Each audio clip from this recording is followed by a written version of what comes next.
Good afternoon, everybody, and welcome to the Walnut Creek Crawdads streaming network. Top of the first inning, brought to you by World of Wraps. Big shout out to them for supplying food for today's game to both teams as the Arroyo Seco Saints of the CCL South ventured north to play your Walnut Creek Crawdads. Charlie Limoncelli, Kasey Kazliner on the call. Kasey, both teams 1-1 in their past two games. Arroyo Seco won last night against the Sonoma Stompers 1-0. On Friday, they lost to the San Luis Obispo Blues 3-0, facing a Crawdads team who's had tale of two separate games. They were shut out on Thursday against the Alameda Merchants, held to just 2 hits, and then yesterday exploded for 15 runs on a whole lot of hits. Going in today, we've got George Zaharias on the mound for Walnut Creek. But biggest standout to you, Kasey, as we enter today? Yeah, I think yesterday was an offensive onslaught for the Crawdads, and I mean their ability to bounce back was big. I mean they're playing a Arroyo Seco team that left a lot of runners on base yesterday. Had one run, but didn't really score at all. So we'll see how it translates to today. Absolutely. Zaharias gets the call on the bump, and the first batter for Arroyo Seco is the center fielder, Lane Haworth. Haworth, a lefty against the right-handed Zaharias. We've seen a couple of games for Walnut Creek, been pretty effective. Looks in, kicks and delivers. The first pitch, fastball inside at 92 miles an hour. On the year, Zaharias 2 starts, 6.75 ERA for Walnut Creek in 4 innings. He gets the call from Justice, his catcher today. The 1-0. Fastball way high on Haworth. 2-0 count.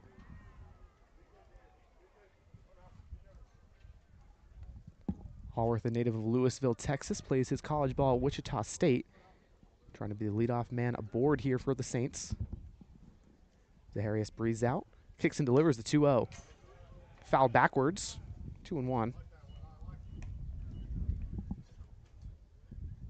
Defense for Walnut Creek, we mentioned Justice, the former Oregon man behind the dish. Riley Leininger at third, Cam Calvillo at short, Chris Escobar at second, John Ewens over at first. And that's Ryan Brome in left, Casey Levitt-McGee in center, and Joey Donnelly in right. As Haworth slaps a base hit into left field, Brome chasing. He'll put the glove on it. Haworth will turn from first but hold. So it's a leadoff base hit for the first guy for Arroyo Seco. Batting second for Arroyo Seco, the third baseman, number 17, Trotter Enright. So following Lane Haworth, Trotter Enright, the man from Thousand Oaks, California, plays at Long Beach State. Hitting .394 this year for Arroyo Seco, working with a man on. No one out here in the top of the first. Another lefty against the righty Zaharias, who kicks and delivers, shows bunt. Called ball 1 on the inside. Be an interesting test to see Zaharias pitch from the stretch early. We saw him kind of come back from adversity in his first 2 starts.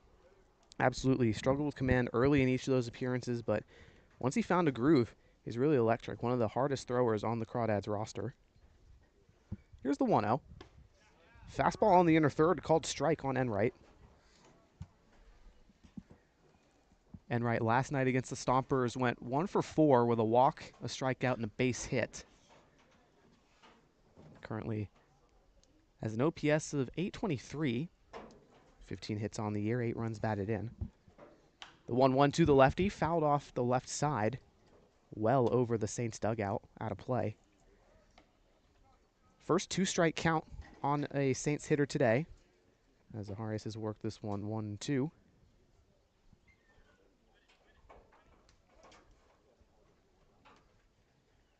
The righty looks in, has the call from Justice.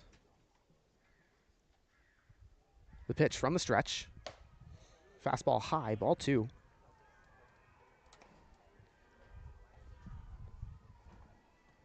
Haworth, a threat to steal. He's got 6 stolen bags on the year, taking pretty significant lead over there at first. Ewens, the first baseman, ready for a throw. 2-2 from Zaharias. Swing and a ground ball over to Ewens at first. The flip to second for 1. Calvillo's got it. The throw to first in time. A 1-6-3 double play. 3-6-1 double play, excuse me. Either way, there's 2 down. feel like the Crawdads have gotten a lot better defensively with those types of ground balls. Feels like they used to settle for the one out, but recently you saw yesterday them get out of a big double play, and here today early. Absolutely. The defense has been very good, all things considered, for Walnut Creek, as the right-hander Jack Litto, playing designated hitter, steps in. Zaharias first offering to the righty, well outside, ball one. Little, the Baylor teammate of first baseman for Walnut Creek, John Ewens, and Sam Jenkins, who played right field yesterday, on the bench today. The 1-0 to the right-hander from Baylor. Swinging a foul ball back towards the right side, 1-1.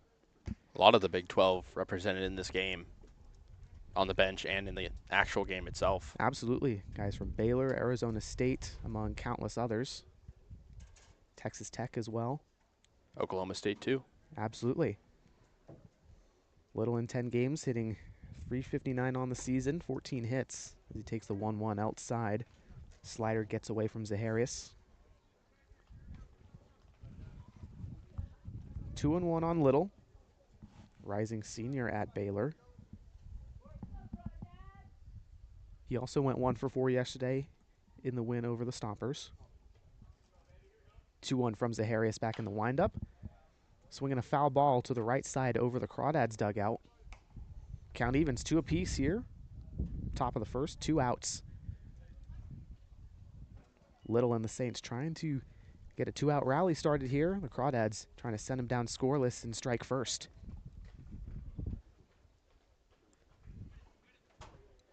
Justice delivers the sign. Zaharias picks it up, kicks and fires the 2-2. Swing and a foul ball backwards again, this time right into the screen. Wind not a factor yet. This has been a really pitchers-friendly ballpark these past few games because of the wind. Wind is on the forecast. Gusts supposed to be going up to 14 miles an hour today here at Monte Vista High School in Danville. The 2-2 from Zaharias. Yanks a slider into the left-handed batter's box. Full count. But you're absolutely right, Casey. Fly balls have went to die in the past couple days with the wind. Right now, a slight breeze. Saw it pick up before the first pitch, but then it died down. Either way, the payoff from Zaharias. Swinging a foul ball back, they'll do it again. Yeah, we saw a ball yesterday. Riley Leininger hit out to right center, 98 miles an hour off the bat, and probably would have gone, but the wind just knocked it down. Saw that with a number of balls, but that one the prime example. Little swings his bat, puts it above his shoulder. Zaharias sets belt high, and the payoff. Swinging a ground ball over to short. Calvillo fields. Digs in, and the throw is offline. It gets behind Ewens and into the Crawdads dugout. So an E6 allows Jack Little to score, or excuse me, to get a board from the 3-hole, and it brings up the designated hitter, Levi Medella, for Arroyo Seco. Calvillo struggled a bit with some of those ranging throws. So 4 errors for him. Yeah, I mean, yesterday he looked really good defensively over at short, but since he's debuted and been playing short for Walnut Creek, he's had a couple throwing errors, like you've mentioned. Naturally a third baseman. Medella steps in from the left side. Lefty from Hawaii. Plays his college ball at Shorter University, Division II program. Runner takes off. The throw from Justice over to first. In time? Is it on line? No. So a stolen bag for Jack Little following the reach on the error. And it's a 1-0 count on Medella with a man aboard. Definitely a dangerous spot here for Zaharias, Casey. He's got to be careful.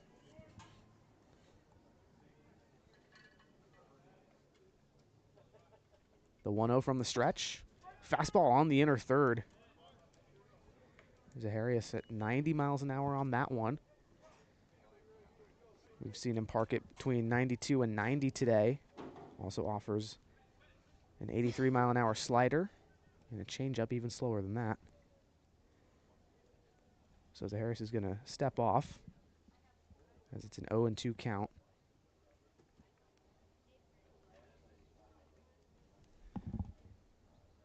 Medella went 2 for 4 yesterday with a walk and a strikeout as well against the Stompers up in Sonoma. Trying to get another hit today, make it a 2-game streak. The 0-2 from Zaharias. Fastball way outside. Looks like he kind of lost his grip on it. Not a horrible spot to miss in, but yeah, it looked like he didn't get the release point he wanted. It's okay to waste a pitch, so to speak, when you're up 0-2. 1 ball, 2 strikes on the lefty Medella in the cleanup spot. 1 man aboard here, 2 down the top of the first. Swing and a miss. High fastball gets him to bite. And Zaharias works a scoreless inning, no hits allowed. 4 up, 3 retired. We'll head back to the bottom of the first, see if the Crawdads have some hits in their bats early in this game right here on the Walnut Creek Streaming Network.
Welcome back to the Crawdad Streaming Network. 0-0 ball game between the Arroyo Seco Saints and your Walnut Creek Crawdads. Jared Medham will lead things off for Walnut Creek. Medham, a rising senior at St. Mary's College, where he's been prolific. He's had quite the summer so far in 5 games with Walnut Creek.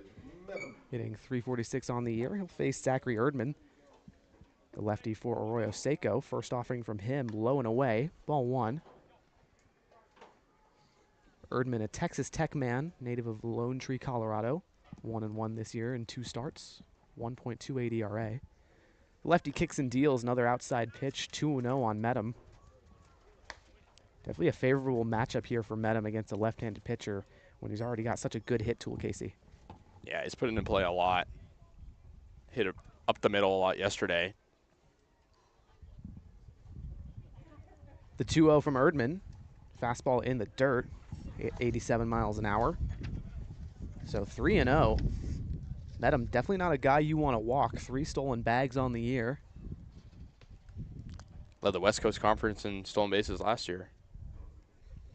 Plenty of speed on the path should he get aboard. Here's a 3-0. Fastball inside, called ball 4. So Medham works a 4-pitch walk. And that brings up the big lefty, Ryan Brome, making his 2nd appearance for Walnut Creek this summer, excuse me. So Crawdad 2 years ago in 2023, and the year before that in 2022. Hit well over .330 in each of those years. Collegiately has spent the past 2 seasons at Southeastern Louisiana.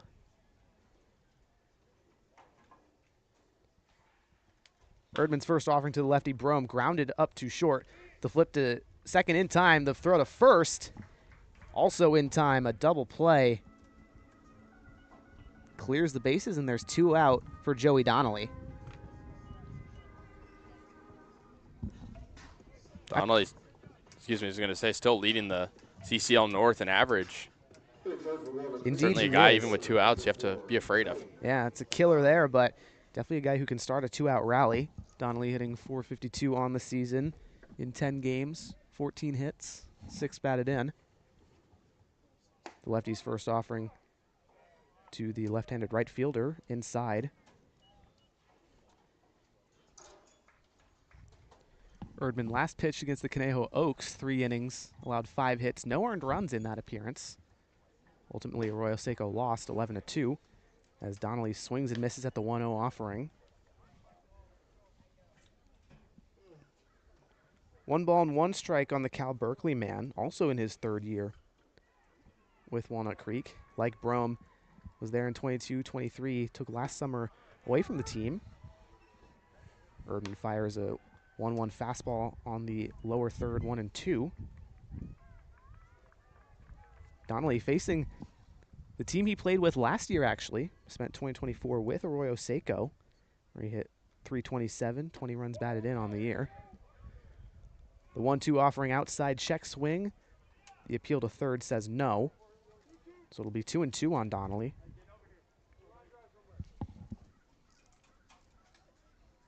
Donnelly currently sitting at a 1.111 OPS. A whole lot of ones, but it's over 1,000, meaning he's doing fantastic. Hits the 2-2 over to second base. Freer fields it and throws to Medella over at first. 3 up, 3 down for Walnut Creek. We'll head to the top of the second, see if Arroyo Seco has some hits.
Welcome back to the Crawdad Streaming Network.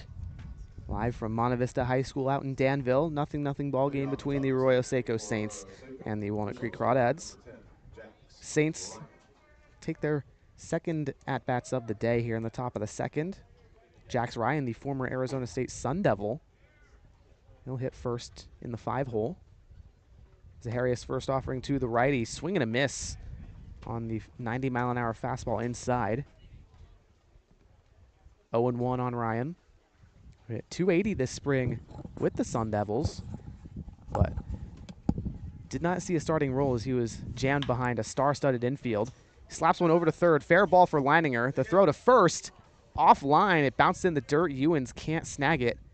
Ball gets away. Allows Ryan to go to second. He's going to try for third on the throwing error, and he'll get in there safely. was about to be a really impressive play there from Leininger, but turns into a disaster. Yeah, another guy who's been really spectacular defensively over there at the hot corner. Uncharacteristic throwing error for Leininger, who's got a cannon. Well, yeah, and usually throwing has been his problem. Usually his issue has more been grounding the ball to begin with. Did so well there. So now with a man in scoring position and no one out here in the top of the second, it's Jacob Freer for Arroyo Seco. Left-handed infielder hitting .296 in 8 games this year for the Saints. Playing second today. He's been a busy man defensively already. Zaharias first offering upstairs, ball 1. Freer attends Azusa Pacific College out here in California. The 1-0 from Zaharias. Fastball outside. It's 2-0.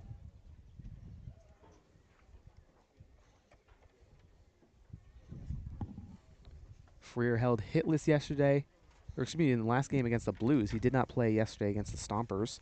Had 3 hits against the Oaks in the game before that, though. The 2-0 from Zaharias. Fastball just high, 3-0.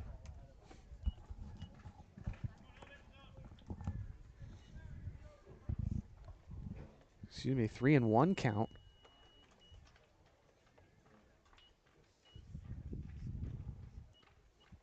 The 3-1 to Freer in there for a strike on the inner third. Count works full.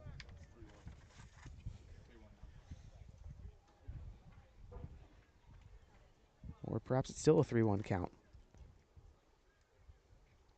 Zaharias kicks and fires, swinging a foul ball backwards. So Freer, the rising junior at Azusa Pacific, got his work cut out for him. Ryan, plenty of speed over at third base. A ball in play likely scores him. That's why corner infield playing in for Walnut Creek. Zaharias with the payoff, slapped foul. They'll do it again.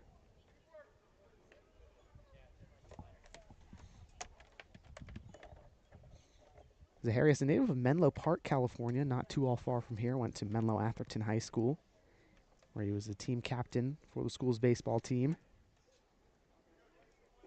Originally committed and headed to Texas in his freshman season, but did not see any action there. He redshirted, went back to Austin the year after, but he was cut. Did not play this spring as he pitches ball 4 way outside. Runners on the corners, no one out for Joey Milto, the right fielder for Arroyo Seco. Yeah, that's a tough spot for Zaharias. You think you're going to get the first out of the inning on the ground ball, and still can turn the double play. Just have to have that in the back of your mind with some pressure. Absolutely. Perhaps try to pitch low in the zone, induce a weak ground ball. Well, he's definitely got his work cut out for him in Milto. He's hitting .345 on the year in 8 games, 10 hits, 3 for extra bases. First offering to the lefty, high fastball, ball 1. Zaharias struggling to find the strike zone, Casey, as Zach Justice, the catcher, will go and have a chat with him. He was doing so well early. He turned the double play back in the first, only allowing 1 hit, and just finding that command issue we talked about in some of those previous appearances. Zaharias trying to impress a new college, entice somebody to roll the dice on him. Certainly got the stuff. The fastball's good. He's got a nice slider and changeup. Now in this situation, trying to prove he's got the command and composure to get out of a jam. The 1-0 to the lefty inside. Another fastball. Slowed down the velocity a hair. That one checked in at 88. We've seen Zaharias dial it up to 92 already today.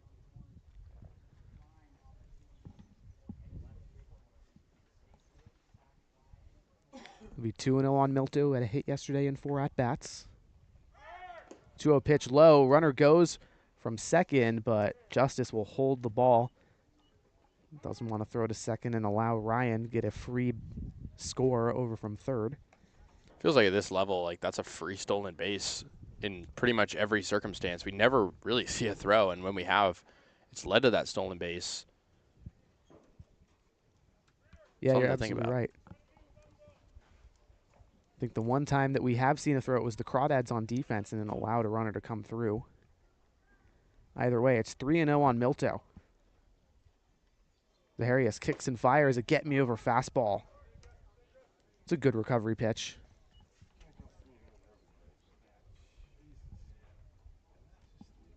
Still a tricky situation, though, for the righty, formerly of Texas. 2 runners in scoring position. No one out here in the top of the second. Kicks and delivers the 3-1. Inside, ball 4 on the fastball. That turns over the... that allows Johnny Garber, the catcher today, for Arroyo Seco to come to the plate. Garber spent this spring at Arizona State, where he did not see any action. Buried behind a pretty deep catching lineup for the Sun Devils, as we're going to get a mound visit. Pitching coach Dustin Cheney for Walnut Creek going to have a chat with Zaharias. Perhaps a little bit of mechanics talk, perhaps just some composure. We shall see. And he has to kind of adapt here with the bases loaded and nobody out. It's a tough spot to be in, but again, he kind of brought himself into it, and that error looking, pretty costly, but those 2 walks even worse. Absolutely. So we'll see if Zaharias has some stuff to get a couple putouts here and limit the damage. He'll face the righty Garber, a native of Phoenix, Arizona, transferred to ASU ahead of last year after a couple of years elsewhere.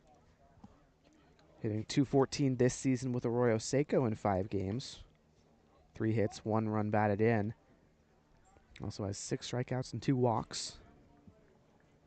Zaharias from the stretch. First offering to the righty Garber. Fair ball on the ground between the third and short gap. 1 runner scores. That's Ryan. The second man, Freer, is in safely. A 2 RBI single for Johnny Garber gets the scoring started.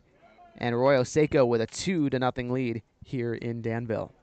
It's tough because you thought that might have been that double play ball to get the Crawdads closer to getting out of this inning, but sneaks through, and it's an early deficit like we've seen the Crawdads have to face somewhat recently in the past few games. Absolutely a crusher there. Runners on the corner still. 2-0 ball game in the top of the second, no one out. Keon Moseni, the next batter for Arroyo Seco, hitting .250 this year in 7 games. Zaharias' first offering hits him in the leg, and the bases are loaded.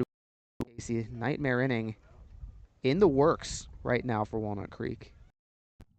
Yeah, I was going to say, are we going to see Zaharias go past? There is action in the Walnut Creek bullpen. Joe Coupland, a righty, up and moving. Edward Said could also be the next man up.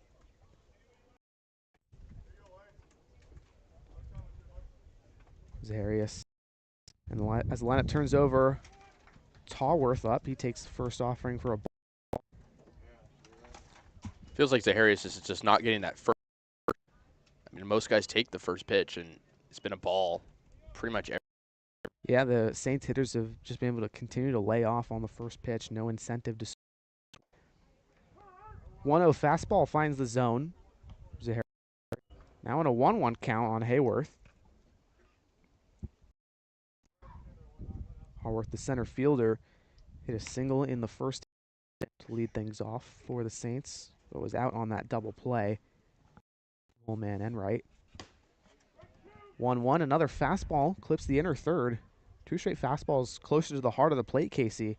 Perhaps what the doctor ordered there.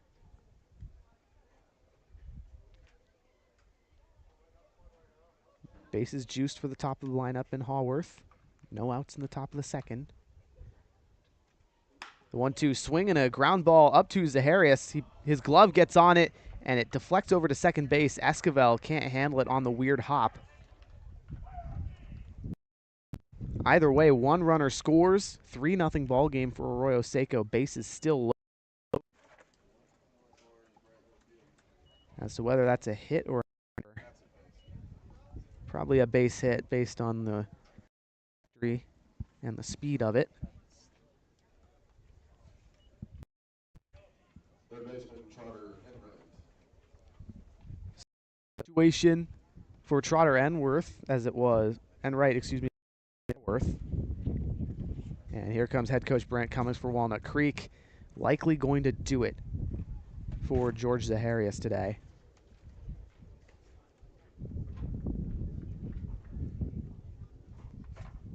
Still no one out here on the top of the second, Casey. Bases loaded. This is a very tough spot for Walnut Creek. Yeah, I mean, they haven't been a team that's done particularly well early on, but, man, tough to see Zaharias on the bump and just struggle. So as we get the pitching change, we'll take a quick break while the next man warms up right here on the Walnut Creek Streaming Network.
Welcome back to the Walnut Creek Crawdads Streaming Network. You're in the top of the second. Bases loaded for Arroyo Seco. New pitcher for Walnut Creek, Peter Stoyahan, the righty from UC Santa Barbara. Stoyahan has been really electric for Walnut Creek in 2 appearances. ERA of 0 so far.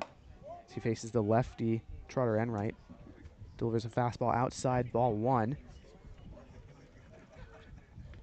Stoyahan didn't play this spring for the Gauchos as he had a fractured clavicle. So we're seeing his first baseball action here in 2025 this summer with Walnut Creek as the 1-0 is fouled to the left side, well out of play.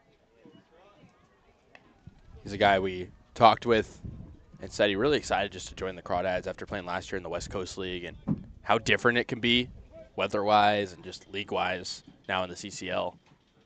Yeah, he's ready to be a high-leverage guy for Walnut Creek, a good innings-eating arm. 1-1 inside fastball, or off-speed, excuse me. Swing and a miss. It's 1-2. It's a filthy slider. Cut in on the hands. And Stoyahan's got majestic stuff, Casey. 3 innings, 4 strikeouts, just 1 hit allowed, no walks. The 1-1 to Enright.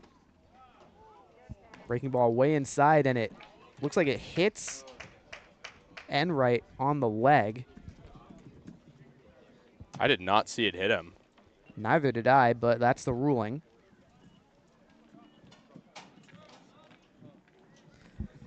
So that'll be Designated hitter an earned run towards Zaharias, excuse me, as it is a 4-0 ball game for Arroyo Seco in the top of the second. Still no one out, and the bases still loaded.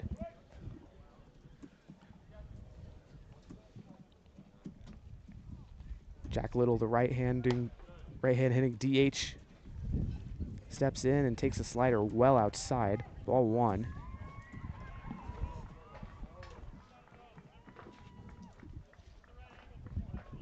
Little reached on the throwing error by Cam Calvillo back in the first, then stole a bag. Trying to get his first hit today. Swing and a miss on the 1-0. That's a fastball on the outer corner. 1 ball, 1 strike, too little. Winter today hitting .359 with 14 hits, 4 of them for extra bases this season. Got 7 runs batted in, trying to make it a few more here as the 1-1 slider drifts into the left-handed batter's box. 2 balls and 1 strike on Little. Storyhan working from the stretch, obviously, with the inherited runners. Doesn't look quite the same as we've seen him so far this season, Kasey. As a 2-1 delivery, fastball outside again, 3-1 on Little. Yeah, I mean, I know your approach is different when you come in with the bases loaded and nobody out, but again, just Crawdads as a whole not finding the plate, whether it be Zaharias or Storyhan. It's hard to win ball games when you do that. So many free passes in this inning. Absolutely. Storyhan also hasn't pitched inside a lot on hitters. As the 3-1, another outside fastball misses. So the walk draws another run in, and it's a 5-1 or nothing ball game, excuse me, for Arroyo Seco. This is getting ugly, my friend. Absolutely. Saints 1 batter away from batting around. Still no outs. Bases still loaded. So now the cleanup hitter, Levi Medella, up to bat, and he's definitely got some pop in the bat. First offering to him, outside fastball, strike 1. Storyhan got a good location there on the first pitch to the lefty. Medella, the rising junior at Shorter University. The 0-1 pitch to him. Outside, 1-1. Still only 2 hits in the inning for the Saints. And again, we're dealing with a situation where Crawdads would honestly prefer them to put it in play just to see what they can do on defense. The 1-1 from the rising senior, Storyhan, swing and a miss on a 90-mile-an-hour fastball. Blows it past him. Storyhan has only made 2 appearances for UC Santa Barbara, both in 2024. Prior to that, spent his true freshman year at Diablo Valley College in 23, where he was the pitcher of the year. Second-team All-State selection, as he hits another batter on the fastball. Another run scores. It's 6-0 here in the top of the second. No one out. Bases loaded for Arroyo Seco. They batted around now. Indeed they have, Kasey. Indeed they have. Shortstop, Jax Ryan. It's now Jax Ryan who reached on the error to begin this inning. An opportunity to get some RBIs. He's only got 2 this year with Arroyo Seco, trying to get some more. Righty Storyhan fires the ground ball over to Calvillo at short. Bobbles it, but throws to first for 1 out. 1 runner scores on the fielder's choice. And Kasey, I'm running out of room on my scorebook here for the second inning. That's right, partner.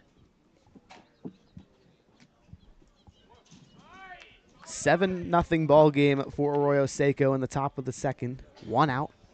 2 runners in scoring position for Jacob Freer, the lefty. Lefty walked in his first at bat at the beginning of this inning, then stole a bag.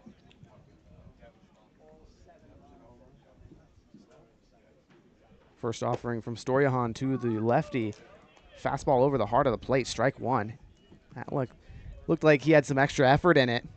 He's tired of this inning already.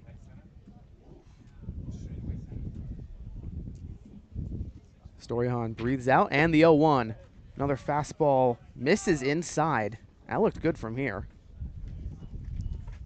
And I don't believe Storyhan has an earned run yet. No, not yet. Despite those 3 free passes, I think now if a runner scores, it would be on him. The 1-1 offering inside on Freer, 2-1. Crawdads can't throw a strike, Kasey. And correction, it looks like he does have 1 after that walk, or excuse me, after that fielder's choice. But still. Either way. 1-1. High fly ball into center field. Levitt McGee under it, makes the grab. Runner tags from third. Crawdads will let him score. McGee throws it to third for Leininger to hold, who would be the second leading runner. So Little scores on the sac fly. 8 runs on 3 hits so far for Arroyo Seco in this inning. 2 outs finally now in the top of the second. Right fielder, 1 man Joey aboard at Milton. second, Levi Medella. And now it's the second at-bat of the inning for Joey Milto, another lefty.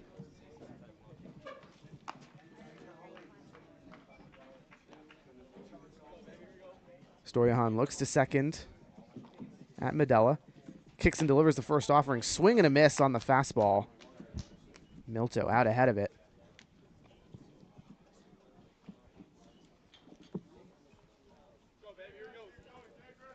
It'll be 0-1 on Milto. Stoyahan sets just below the belt. Kicks and delivers. Swinging a deep drive into left center field. Out of here! Oh my goodness. A 10-0 ball game for Arroyo Seco. Kasey, this is ugly. You don't typically see a 10-run inning in the second inning of a game where the Crawdads have a lot of arms to use. Man, that ball was crushed out to one of the deeper parts of the ballpark because it's hard to tell, but there's actually a bend in the wall. It makes it go a little bit more deep out in left center, and he got all of it. Well, the Crawdads have work to do in the next half inning. Either way, it's Johnny Garber who led off the scoring party with an 2 RBI single. First offering slapped in the air. Esquivel under it, and finally, Walnut Creek gets out of it. Not before 10 runs come across Kasey on 4 hits. Whole lot of walks. We'll head to the bottom of the second, see if Walnut Creek has a response.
Welcome back to the Crawdad Streaming Network. It is a 10-0 ball game in favor of the Arroyo Seco Saints here on the Crawdads. It's the 4-hitter Zach Justice playing catcher today for Walnut Creek as they try to recover from the nightmare inning. 10 runs on just 3 hits in the top half of this frame. First pitch from the pitcher Erdman, slapped on the ground to short. Ryan Fields throws for the out. Just the juxtaposition of how long it took the Crawdads to record an out on defense and 1 pitch and an out on offense. Yep. Here comes John Ewens, the first baseman for Walnut Creek. First baseman, number 23, John. Having a marvelous campaign this summer. 9 games, hitting .417. Leads the CCL in RBIs with 14 and home runs with 2. First pitch from the righty Erdman is low. Lefty Erdman is low. 1-0 on Ewens, the 6'3" lefty from Baylor. Erdman gets the call from Garber. Kicks and deals. Fastball low, 2-0.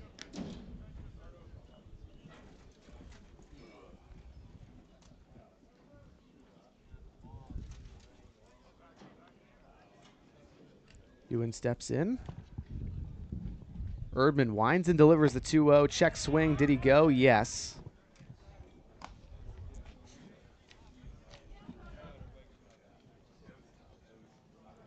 Two and 1 count to Ewens. The Waco, Texas native. Spent 11 games at Baylor this spring. Swing and a miss. Fastball low in the zone. It's 2-2. Ewens redshirted his true freshman year in 2024 due to an injury. So technically is a redshirt sophomore for the fall. Swings in, chips the 2-2 back. So it'll still be a 2-2 count.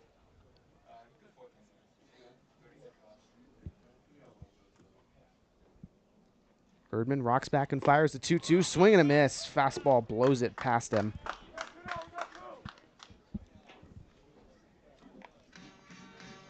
Five up, 5 down already for Walnut Creek. Here in the bottom of the second, it's Cam Calvillo with a chance to break that trend. Had the throwing error that allowed Jax Ryan to reach back in the second. It's easy to pitch for Erdman when you have 10 runs of support.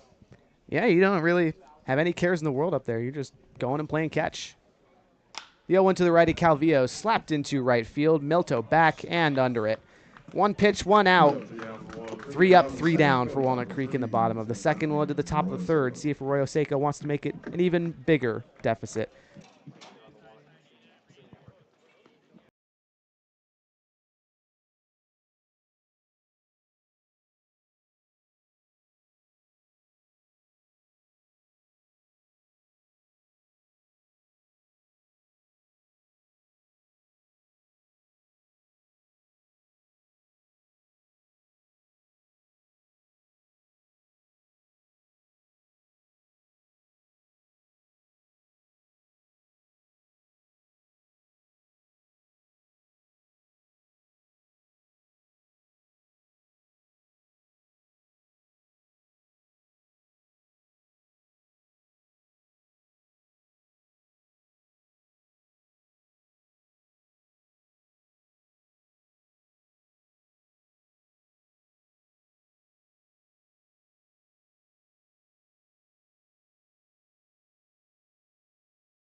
Welcome to the top of the third here on the Walnut Creek Crawdads streaming network. 10-0 ball game in favor of Arroyo Seco. Peter Storyahan now in his second inning of work. Allowed 4 runs on 1 hit in relief of George Zaharias. He'll face the bottom of the order, Keon Moseni, left fielder for the Saints. First offering low and outside, ball 1.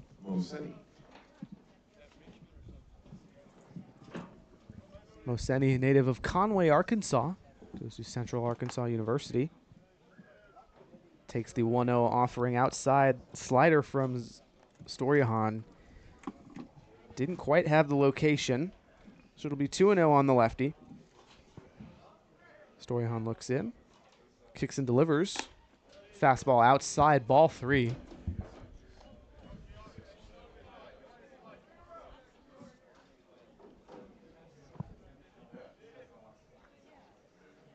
Storyahan in desperate need of a strike here. The 3-0. Strike one on the outer third. Could have been called ball 4, but it's called a strike, so there's that. Crawdads could take the free hand out. The 3-1. Strike 2 on the lower third. Moseni looked back to home plate umpire Eric Thompson and said, what? Either way, it's a full count. Stoyahan kicks and delivers the payoff. Swinging a liner over to Calvillo, who puts it in the glove immediately for the out. Lineup turns over. Lane Hallworth for the third time today. He's got 2 singles already. Third time and not even 3 innings. No, Kasey. You're correct.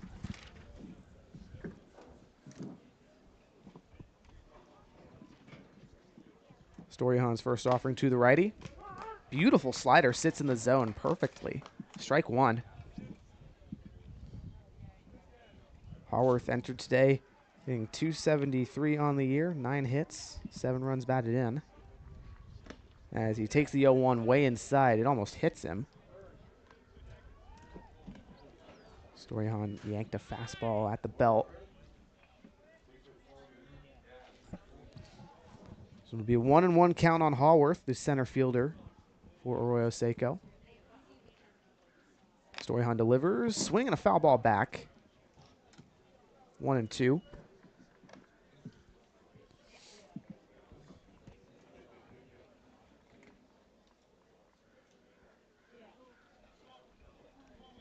Haworth steps back in. No one on here in the top of the third. 1 out. 1-2 from Stoyahan. Fastball on the back door, strike 3.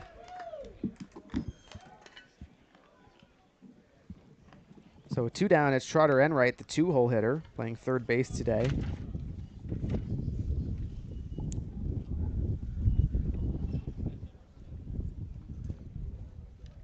Third baseman Trotter Enright.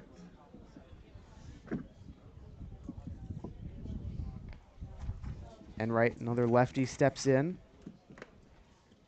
Hitting almost .350 this year, takes the first offering inside. 1-0.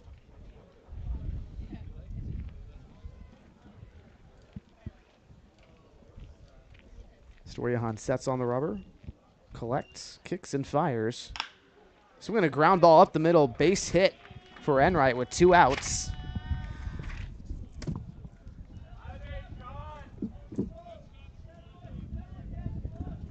So perhaps a little 2-out rally. We shall see. Jack Little, the opportunity to extend the inning here. Another guy hitting .359 for the Saints. Reached on an error in the first, stole a bag, then walked a run in the second. Trying to record his first hit of the day. Stoyahan's first offering to the righty. Slider gets a check swing. Called strike regardless. What a turnaround. 1 run yesterday for the Saints. Now 10 through 2 2/3.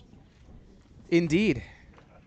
Much like the Crawdads held to 2 hits scoreless on Thursday, then they explode for 15 runs yesterday as the 0-1 slider gets a bite. 0-2. Question is, what are the Crawdads bats going to do? They've certainly been in some high-scoring games before, Kasey. Definitely a monumental obstacle that they'll have to overcome today as the 0-2 is outside. Like a third straight slider from Stoyahan, which has looked good in this inning, but didn't get a swing and didn't locate. Made it a ball. Big righty looks over to first. The 1-2 from the stretch. Swinging a foul ball down the third baseline.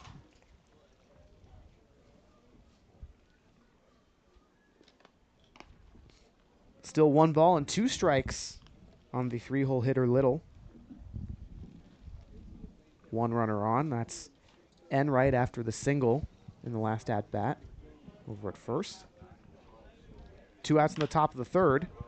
Swinging a high pop-up foul on the right side. count remains 1-2.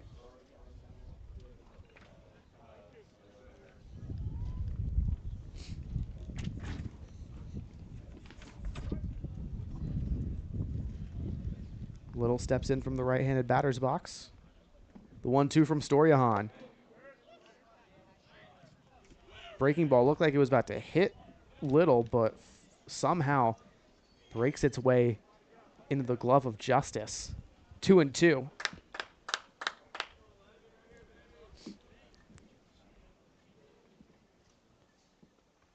Kicks and fires the 2-2. Strike three looking. Another slider. Freezes Little and ends the inning. No runs on one hit in the top of the third. We'll head to the bottom half of the frame, see if Walnut Creek can get their first hit of the day.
Welcome back to the Crawdad Streaming Network, brought to you by World of Wraps.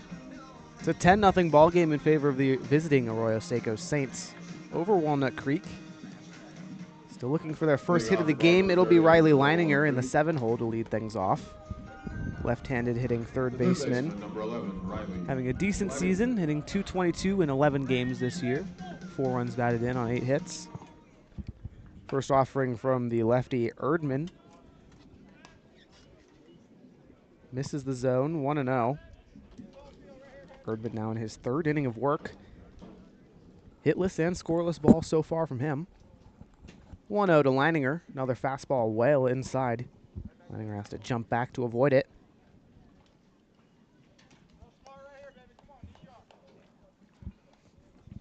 Leininger, Georgetown, Texas native. Spent his freshman year at Oklahoma, but did not play and took a red shirt and hit the portal. The 2-0 in there for a strike. Nice recovery pitch from Erdman, who's looked rather effective, Kasey. Lots of fastballs. The lefty rocks back, kicks and deals the 2-1. Fastball on the outer third, called strike. Brings the count even, 2-2 on Leininger. Leininger has been held hitless past 2 games for Walnut Creek in 4 at-bats. Has reached base a couple times via the walk. 2-2 slider way outside. Talked about this yesterday, but Leininger's discipline has gotten a lot better. Absolutely 11 walks to just 3 strikeouts this year. Erdman looks in, and the payoff to Leininger. Slapped over to second base, Freer under it on the line drive.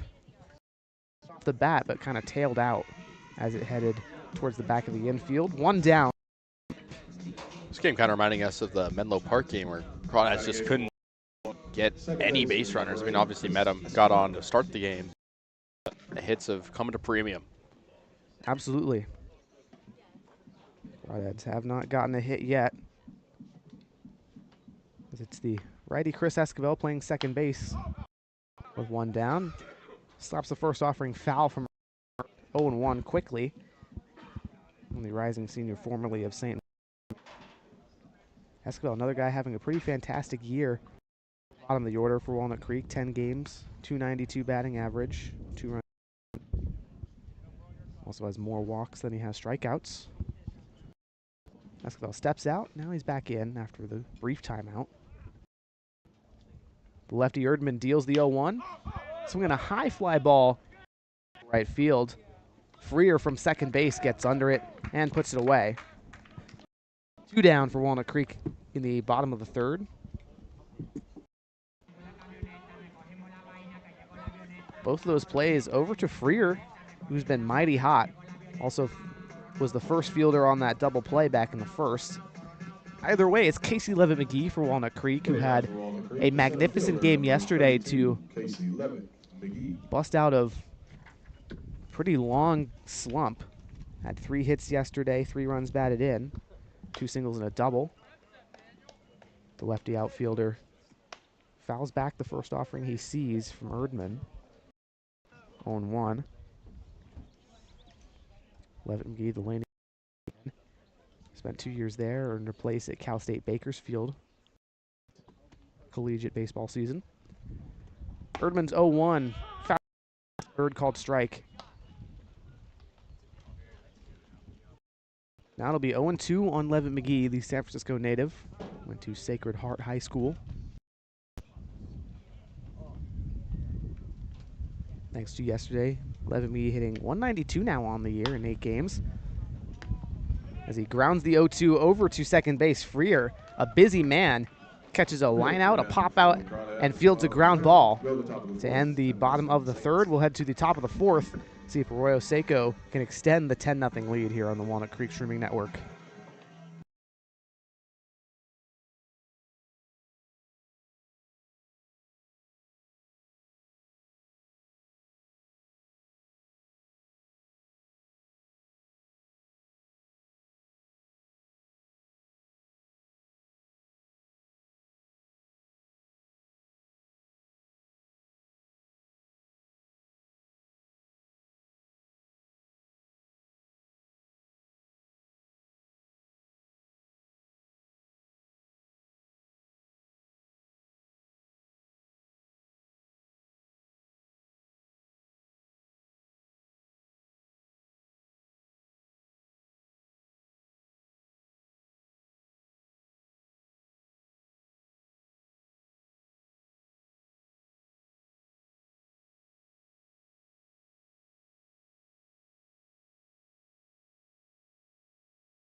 Welcome back to the the top of the fourth inning.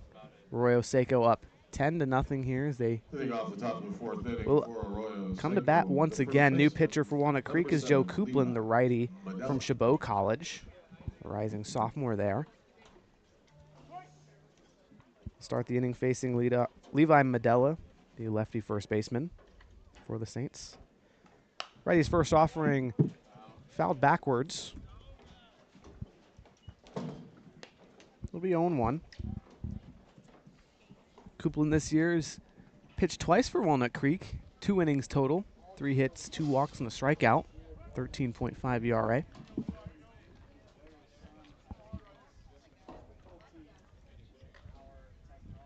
The 0-1 curveball to Medella. Outside, 1-1. Noah reached on the hit by pitch back in the second, which also drove in a run. Struck out swinging in his first at-bat in the first inning. Righty Coupland gets the call from Justice. Winds and fires. 88-mile-an-hour fastball on the inner third. Big swing and miss.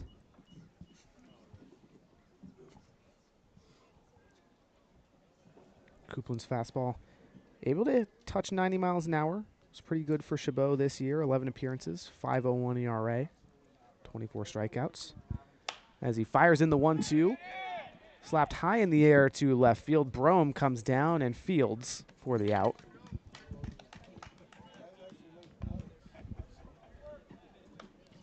So Coupland attacking the strike zone, finding some good strikes for Walnut Creek. Perhaps the recipe for success the rest of this game, Kasey.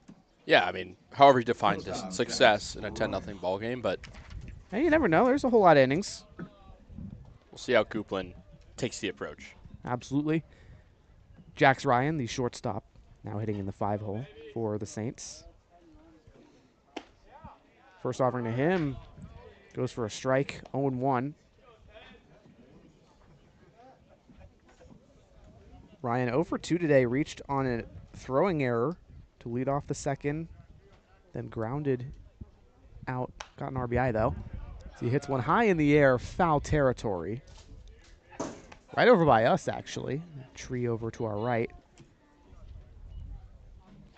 Either way, it's 0-2 on Ryan, the former Arizona State Sun Devil.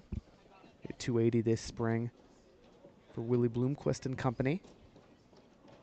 The 0-2 from Coupland, fastball driven high in the air to left field. Broom coming over into nearly foul territory. No, it bounces on the warning track, fair ball. Broom lost it in the sun, and that's a big double for Jax Ryan with just one out. The fact that he was able to keep that ball fair is impressive, but it seems like Brome just turned his head on it and completely lost it. Yeah, very high pop-up. Nearly had the power to clear the fence. Ryan was just a little more on top of the ball. Probably gone. Either way, it's Jacob Freer with a man in scoring position. Second baseman has been very popular defensively. Quite a few defensive assists today. Every ball last half inning hit towards him. Fielded them all cleanly. Fastball on the first pitch from Coupland, swing and a miss. Freer couldn't catch up. Freer walked and stole a base following his first at-bat in the second. Then he hit a sacrifice RBI into center field as he pops one up to shortstop. Calvillo gets under it for the out. So now there's two down. Man at second, that's Ryan for Joey Milto, who had a 2-run home run back in the second. Walked before that in the same inning.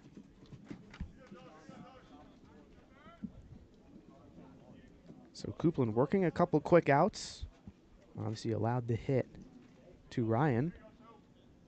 Trying to get out of this one unscathed. Here's the first offering. Swing and a miss. Blows the fastball past him. You know, despite the ERA on the year, Kasey, Coupland has looked really good for Walnut Creek in prior appearances as well. He has, still trying to decide what his role is on the team, and he's good on the hill. Two-way player, also a catcher, as the 0-1 slapped just foul down the third baseline. That was a dangerous swing there from Milto. Could have been a double, perhaps a triple, had it been just a foot or so to the right.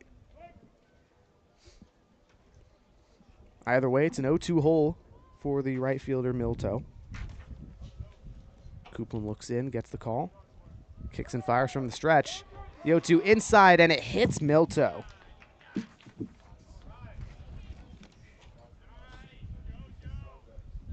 How many hit by pitches is that? 5 hit by pitches on the game, Casey. That's a lot. So now there's runners on the corners.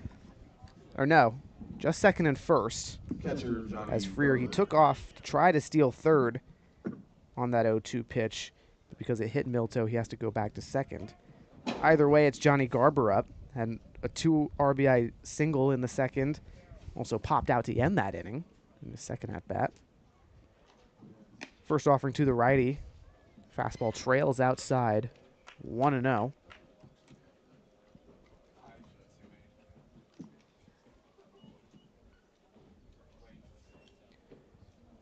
Justice delivers a sign. Coupland sets at the belt. Winds and delivers from the stretch. Breaking ball in the left-handed batter's box. It's 2-0.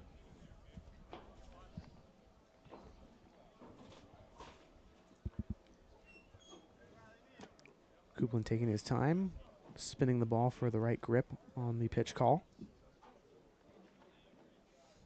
Here's the 2-0.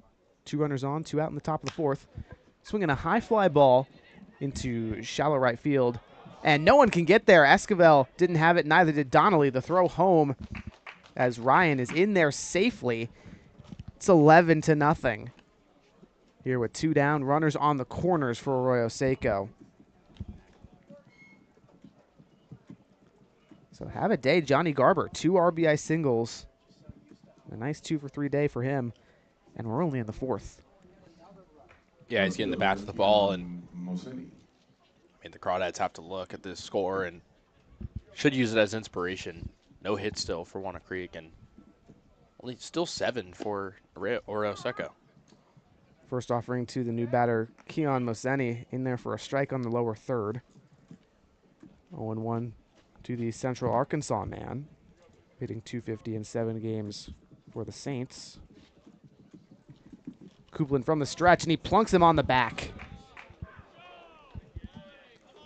There's number 6.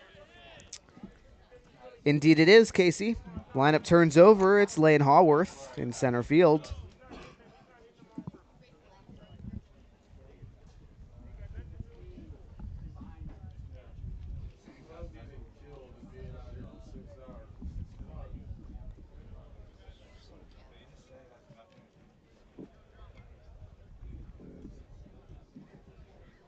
Bases loaded as the lineup turns over for Haworth. 2 down in the top of the fourth.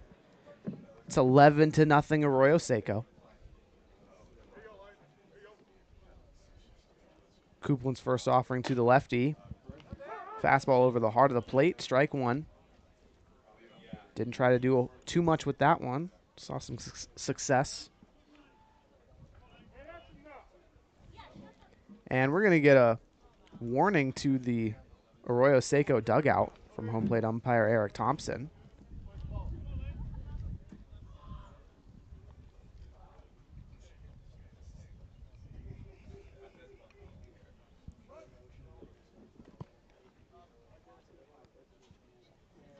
The 0-1 from Coupland. Swinging a foul ball back towards us. It'll be 0-2 on Haworth. He's 2 for 3 today. 2 singles, 1 in the first, 1 in the second. Struck out looking in the third.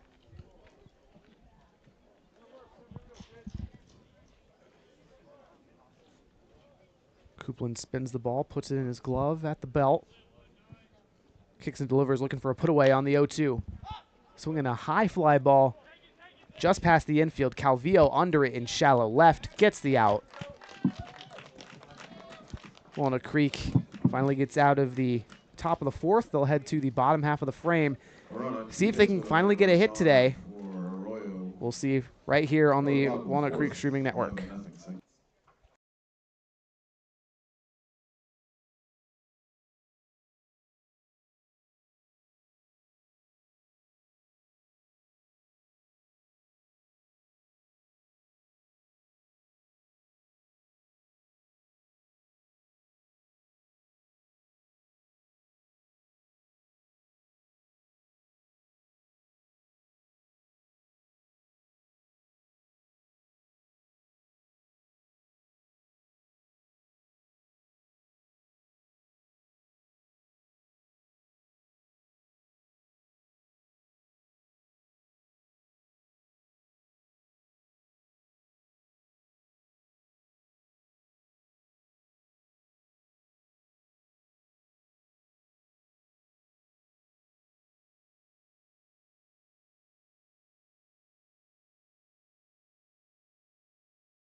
1. Welcome back to the Crawdad Streaming Network. Leading off for the bottom of the 4th is Jared Medham, designated hitter today for Walnut Creek, facing the lefty Zachary Erdman now in his 4th inning of work. Walked Medham to lead off the game. It's been the only base runner he's allowed today. First offering to Medham, a low strike called. 0-1.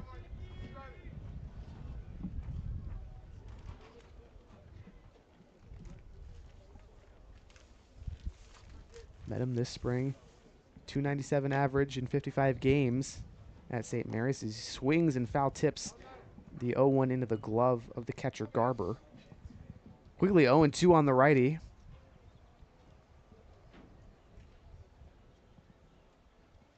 Got that long baby blue bat.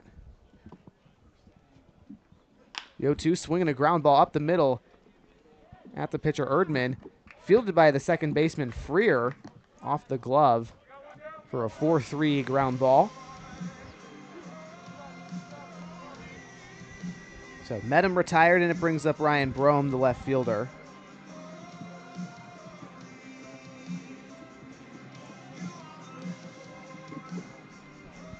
Brome was 1 for 4 in his 2025 debut against the Alameda Merchants on Thursday. Had the Crawdads' second hit of the day. That one was their last, came at the bottom of the 9th. Erdman's first offering to the lefty, a deep drive into left field. Moseni going back and just foul.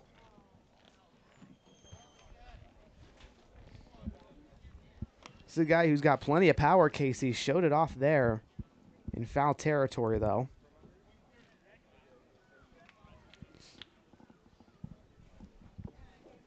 Brome, 16 collegiate home runs in 2 seasons at Southeastern Louisiana. None before that at Texas Tech. Currently has 9 as a member of the Walnut Creek Crawdads in summer ball. Big gust of wind blows in. We'll see if that has any effect on some fly balls. Either way, Erdman's 0-1 to Brome. Swinging a foul ball backwards.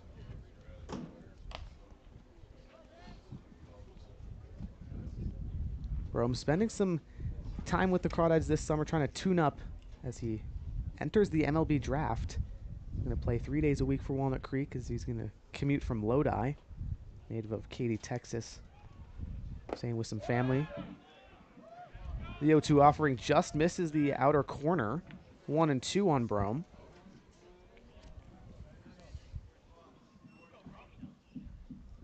Brome trying to be a late round draft pick or an undrafted signee. Certainly got some talent in that left-handed bat. The 1-2 from Erdman. Outside ball 2.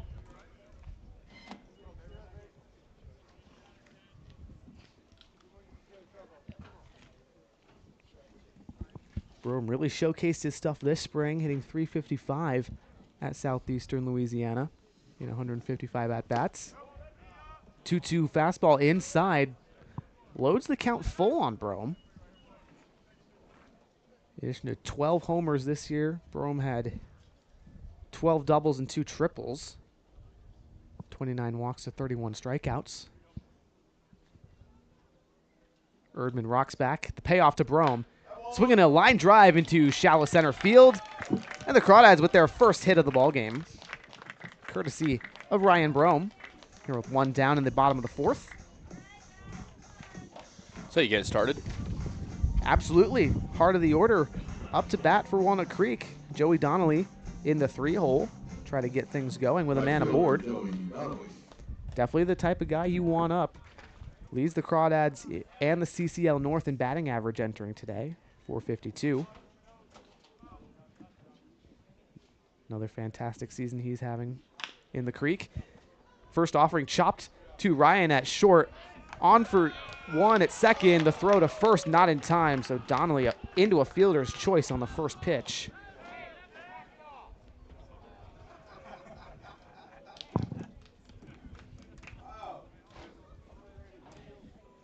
Yet another warning, I do believe, to Arroyo Seco.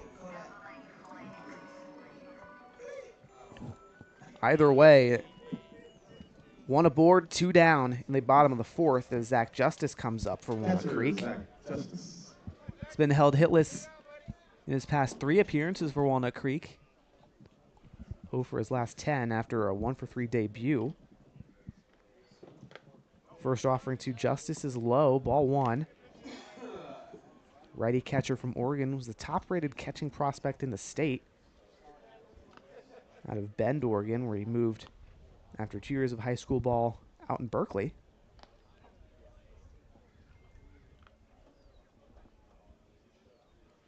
Erdman's 1-0 to Justice. Fastball on the outer third, called strike.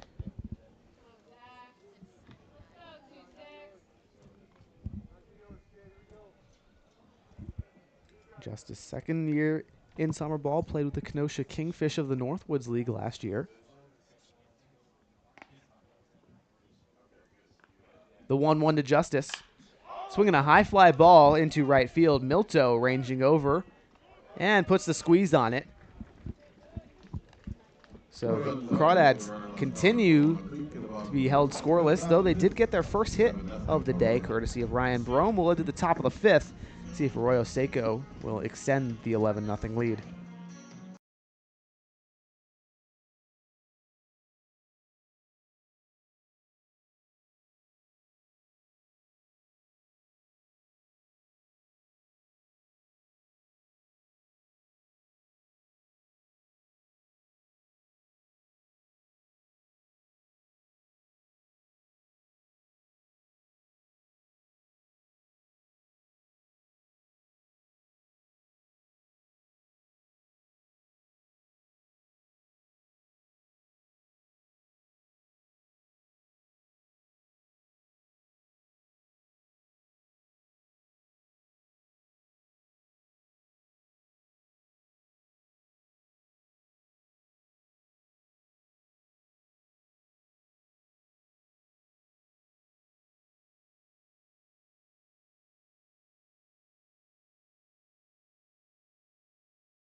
Welcome back to the top of the 5th on the Crawdad Streaming Network. Trotter Enright and the Arroyo Seco Saints up to bat as they lead 11-0 on Walnut Creek. Third baseman, number 17, Trotter. 11 runs on 6 hits for Arroyo Seco today. 6 men left on.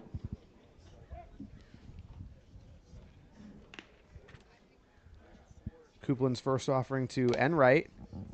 Fastball upstairs and away, 1-0.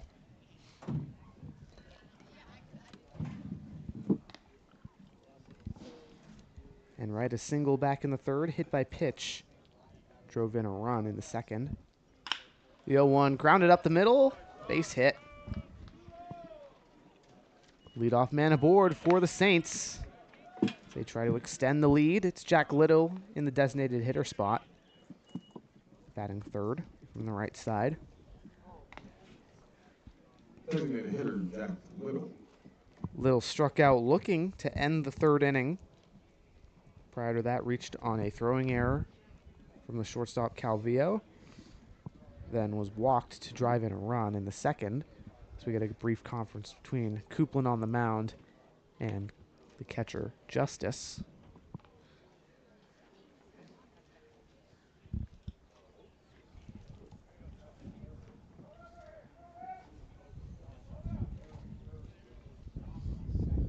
Little steps in. One man aboard here in the top of the fifth. Coupland delivers a curveball on the first offering, 75 miles an hour. Sits in the zone, strike one.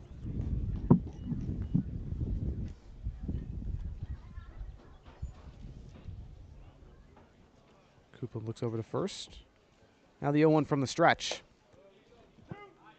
Another curveball higher in the zone this time. Still a strike, 0-2. Two nice breaking balls, lots of shape to them, good spin. 0-2 on the righty Little. Still looking for his first hit today. Coupland fires well outside, 67 miles an hour that time. Prior two breaking balls sat at 75 and 76 respectively. Either way, 1 ball, 2 strikes on Little. Coupland's 1-2 offering slapped on the ground towards third. Riley Leininger picks it up. The throw to second in time, and Esquivel with a high throw over to first. That allows Little to move to second. He reaches on the fielder's choice and the throwing error.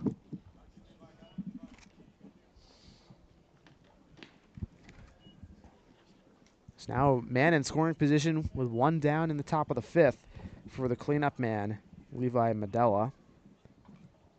First baseman Levi Medella. Medella also 0 for 2 today, was hit by a pitch in the second, which drove in a run. Flew out to left field to start the fourth. Struck out swinging in the first as he swings and foul tips. First offering from Coupland into the glove of Justice, 0-1. Medella entered today hitting .290 in 8 games. Coupland's 0-1 offering. Fastball on the outer third, strike 2 called. She'll be quickly an 0-2 count on Medella. Here with 1 down in the top of the fifth. Coupland looks to second. Over at Little. And the 0-2. Swinging a ground ball to Calvillo at short.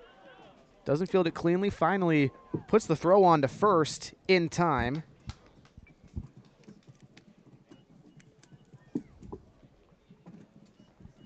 Little does advance over to third as he had to hop over the ball that charged right at him, since he had the lead over at second.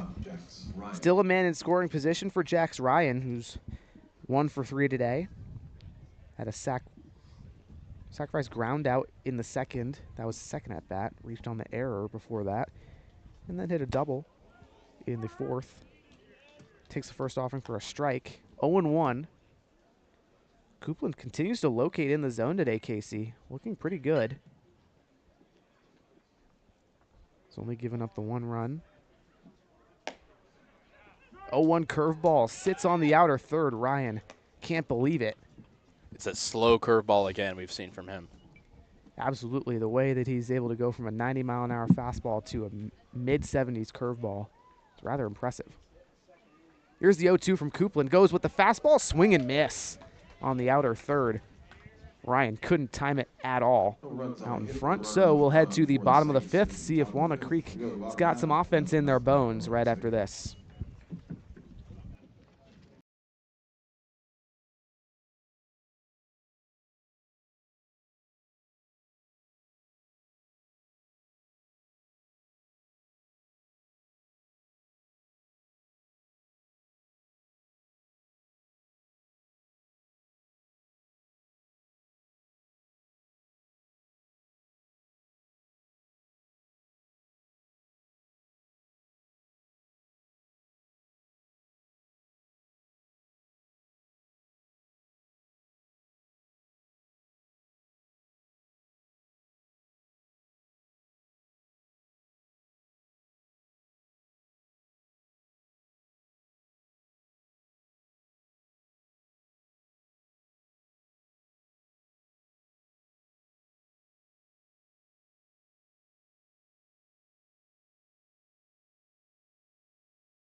23, Johnny Ewing. Welcome back to Danville. Crawdads trail 11, only with one hit so far.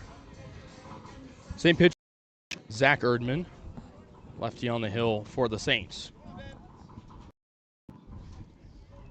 First offering to John Ewens, plunks him right in the hands.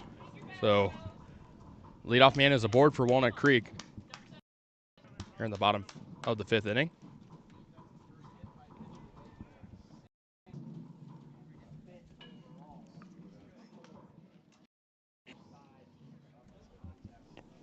A lot of hit by pitches today. Dished out by the Saints. Crawdads obviously have hit a multitude of batters to this point. That'll bring up Cam Calvillo. He's flied out to right field.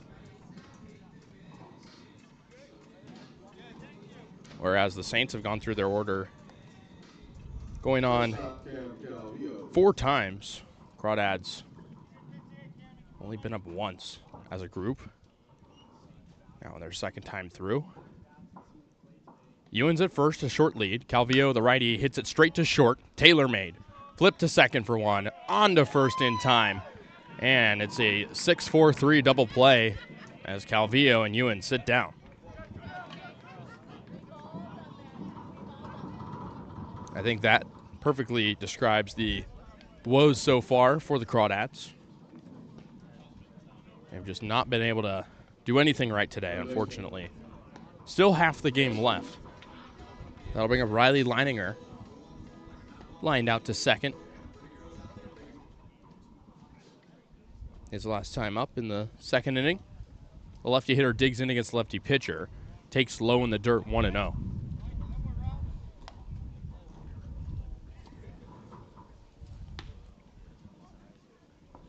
Not as windy today as it was these past few days. Leininger has been on base in every game so far for the Crawdads. Chopped foul off home plate. 1-1. Crawdads will be back in action tomorrow against the Sonoma Stompers. Begin a series against Sonoma with a break in between on Monday. Unless the Crawdads can come back today. Have some work to do against Sonoma. It's not too far back in the standings. The 1-1 on Leininger as he waits. Swing and a miss. Off speed, low and outside. 1-2.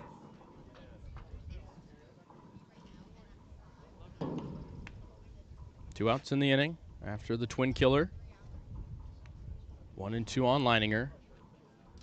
Erdman kicks and deals. Swing and a miss. Got him to go. That'll end the inning. Crawdads leave no one on a hit by pitch. That was all. We'll go to the top of the 6th. 11-0 Saints.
Welcome back to the Creek. Crawdads trail 11-0. New pitcher for Walnut Creek here in the top of the 6th inning. Edward Saeed, who's only given up 1 earned run in 5 2/3 innings of work in 2 separate appearances. He'll face the middle of the order for the Saints, who have a commanding lead after scoring 9 runs in the 2nd inning and not looking back. Be Jax Ryan to lead things off. He's 1 for 3. Scored twice. He doubled in the 4th and reached on an error in the 2nd. Also grounded out. The lefty hitter digs in against the righty Saeed. Out of Siena College. Called strike in on the knees. 0-1.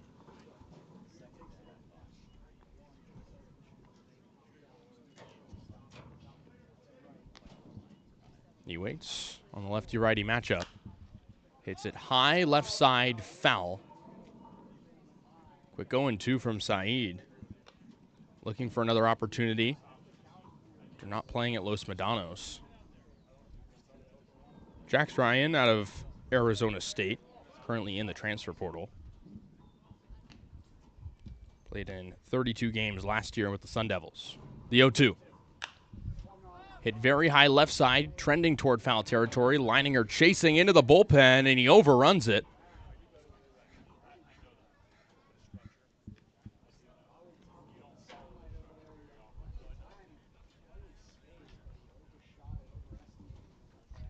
So it's 0-2.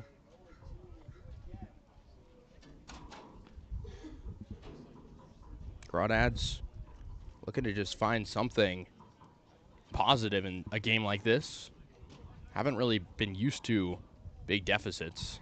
0-2 inside, 1-2.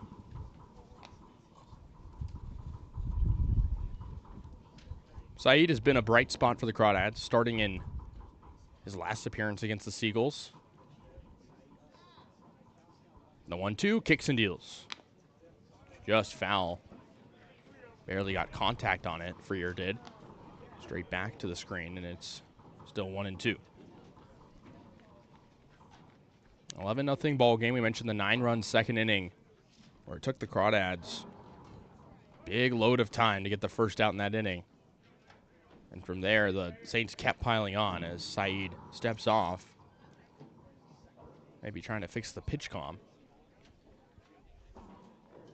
He waits. Now delivers the 1-2. Floated to shallow center. Levitt McGee chasing, and he's not going to get there in time. It drops in front of Levitt McGee. So it's a no out single for Jacob Freer. He's on first. Tough spot for Levitt McGee. His first step was back, and took him a while to get in that really shallow part of center. So that'll bring up Joey Milto. Right fielder Joey Milto. Milto, lefty hitter. 1 for 1 with a big home run back in that 2nd inning. He's been on base 3 times as the first pitch to him is inside and low, 1-0.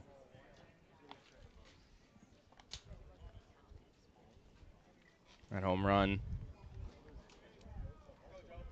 99 miles an hour off the bat out to left center.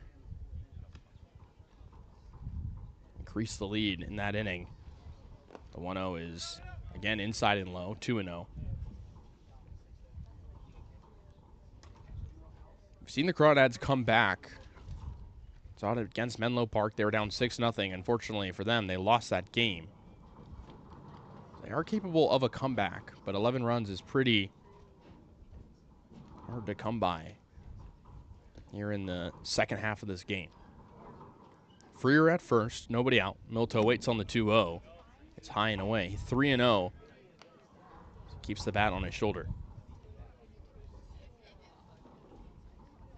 Milto, lefty hitter, leads the team in RBI, now with 12 on the year after the home run.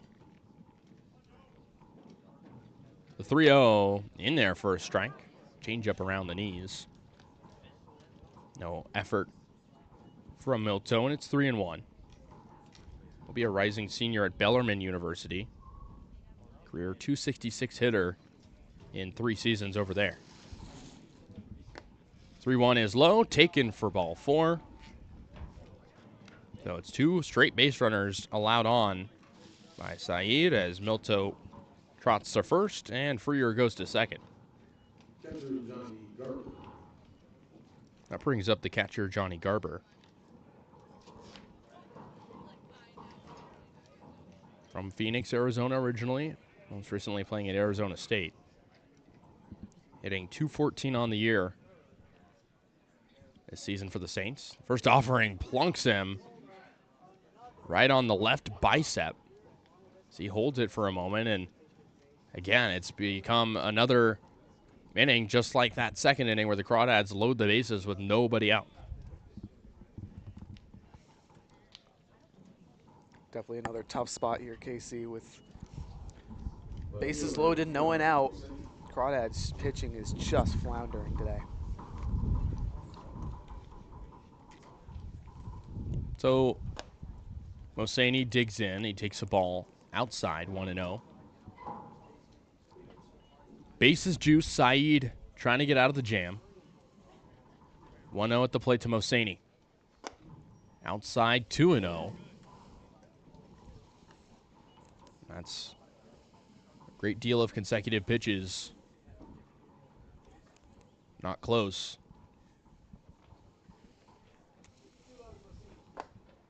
In there for a strike on the 2-1.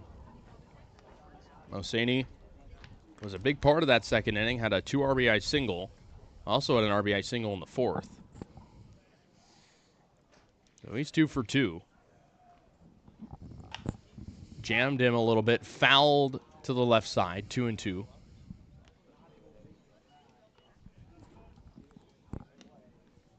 Crawdads looking for the first out in this inning. They haven't had a 1-2-3 inning yet.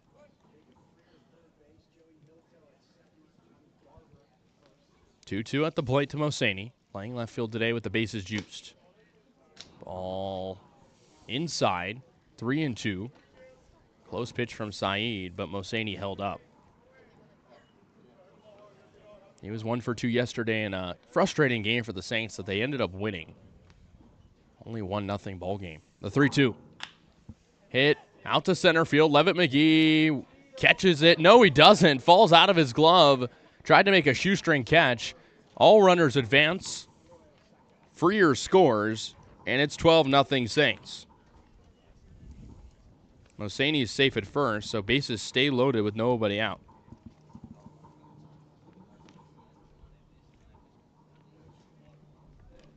It's a single for Mosani, his first hit of the ball game.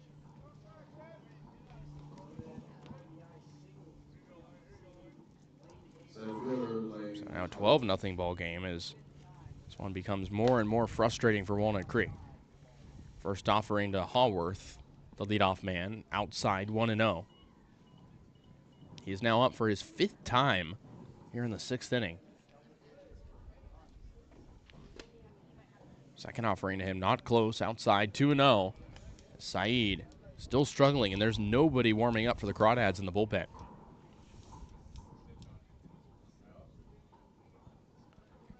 Two-0 at the plate to Haworth as he hits it the other way foul on the left side, 2-1.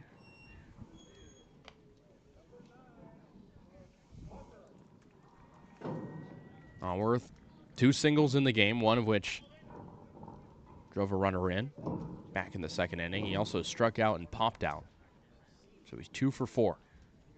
The 2-1 on the lefty hitter, high and away, taken for a ball, 3-1. And it's yet another 3-ball count. Edward Saeed. The infield in on the third base side. Trying to get a double play ball. 3-1 home. Hit high in the air. Right field. Taylor charging in. And he's going to make the catch. The throw home on the tag. Not in time. So it's a sacrifice fly for Lane Haworth as Milto comes in to score, and it's 13-0.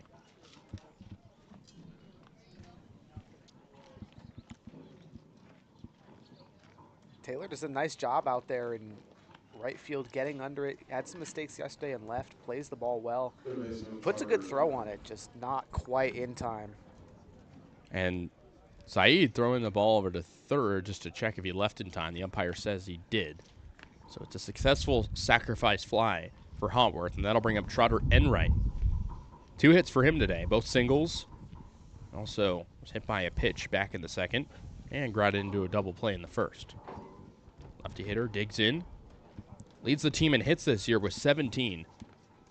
He takes a high fastball for a ball, 1-0. Spent his freshman season at Long Beach State.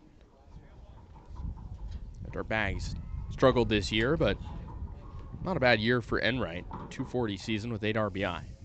The 1-0 outside, taken for a strike. On the outer corner, it's 1-1. Some action in the Saints bullpen as Zach Erdman has been dishing here in this ball game. Fouled straight back on the 1-1, now 1-2.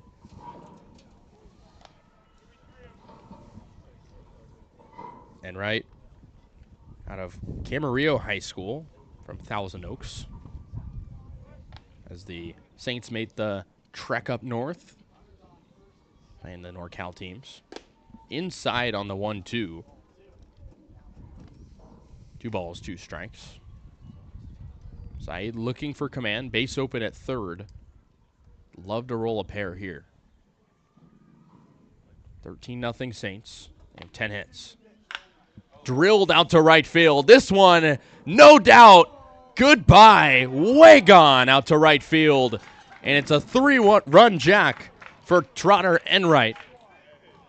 Add 3 more to the board, and it's a 16-0 ball game. Well, Casey, I suppose karma has struck Walnut Creek. They put up 15 yesterday, and the baseball gods and the Arroyo Seco Saints say, now it's your turn. How's that one feel? Obviously not good. This inning reminding us of that second inning where Arroyo Seco put up 9 runs. They put up 5 in the inning now as they celebrated the dugout. I think if you're the Crawdads, I mean, you got to have a short-term memory. You have the day off on Monday. Play Sonoma tomorrow as the righty hitter, Jack Little, digs in. And it looks like they'll make a last-second change. J.J. Kennett will pinch hit for Jack Little at the DH spot.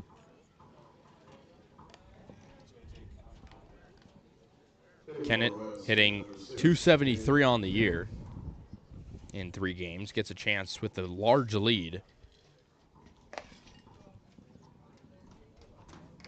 He takes a ball. 2-0.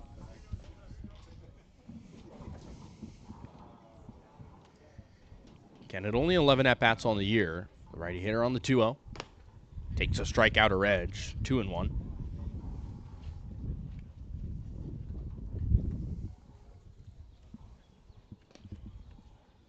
Bases empty. That's one thing that Saeed can be happy about. Now going back to the windup at least. Cold strike around the knees. 2-2.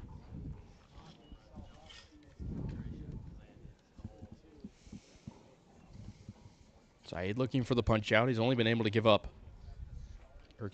one out in his first inning of work here. Nowhere close on the 2-2. Full count on the outside pitch. Kennett digs back in.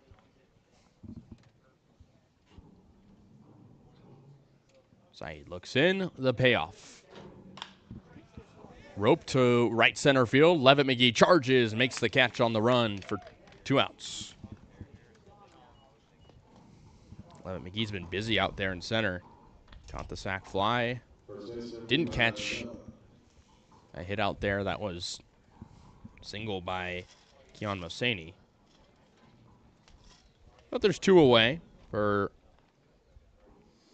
Levi Medella. Committed to the University of Hawaii out of Shorter University in 2024. Didn't play there in 2025, though. He's a native of Hawaii, so returning home.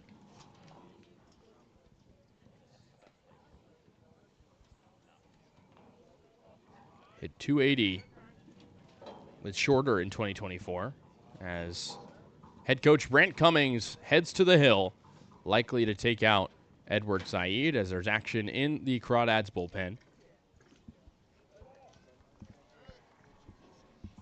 16-0 ball game still. We'll head to a quick break here on the Crawdad Streaming Network upon the new pitcher for Walnut Creek.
The new pitcher is Braden Barnes, who just recently committed to New Mexico State yesterday.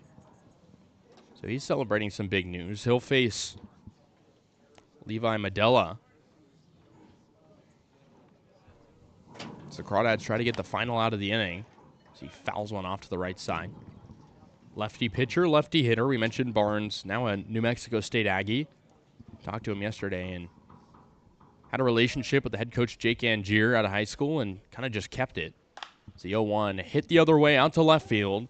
Brome chasing toward foul territory, puts the glove up, makes the catch for out number 3. So Barnes needs just 2 pitches to get out of the inning, but a lot of damage done. 5 runs across for the Saints. We'll go to the bottom of the 6th. Crawdads trail 16-0.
1.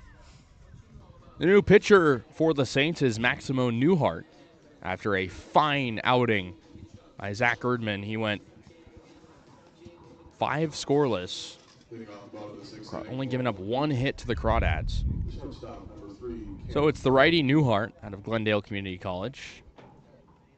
1.08 ERA on the year. He'll face the bottom part of the order. Chris Esquivel digs in. He's 0 for 1. Righty hitter takes a strike, draping curveball right at the knees. 0-1.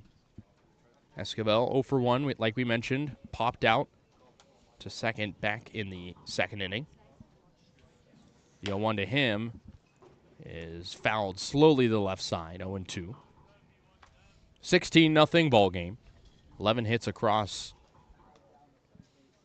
this first part of the game for the Saints. As Esquivel digs back in and waits for the 0-2. Searching for his first hit as the Crawdads have gone down quiet. Got him! Outside part of the zone. Change up. Really nice on the outer corner. And there's one away.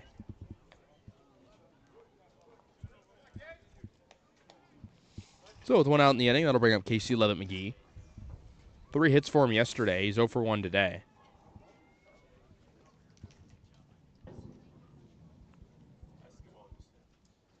McGee hitting 192 on the year. First offering drapes in for a strike again. It's that off-speed pitch on the outer corner. It's frozen some hitters here early in this inning. McGee yesterday had his game of the season. 3 RBIs. Got the start at center field again today. The 0-1 with 1 out. Newman fires. Inside. 1-1. Saints likely trying to save some of their arms. It's been a busy turnaround for Arroyo Seco, making the trip up to NorCal. The 1-1. Hit on a line out to left center field, down for a base hit. This one's going to get all the way toward the warning track as Levitt-McGee tags first, now heads into second standing, and it's a 1-out double for Casey Levitt-McGee, who stays hot at the plate. Absolutely. Love to see it from Levitt-McGee. Now 2 straight games with a double. It's great to see him turning a corner. So the lineup turns over. Jared Medham digs back in. He's 0 for 1. Grounded out and walked. Now with an RBI opportunity to avoid the shutout for the Crawdads. Only a few innings left. Righty hitter digs in. His baby blue bat and his white batting gloves. A big tables header for the Crawdads. Had a hit yesterday in 5 tries. Pirouette spin from Newhart as he checks on the runner at second. 2 hits today for the Crawdads total. Newhart looks at home, now kicks and deals. Popped up left side of the infield, now heading to the outfield. A long run, but it's going to be Ryan who makes the catch from shortstop.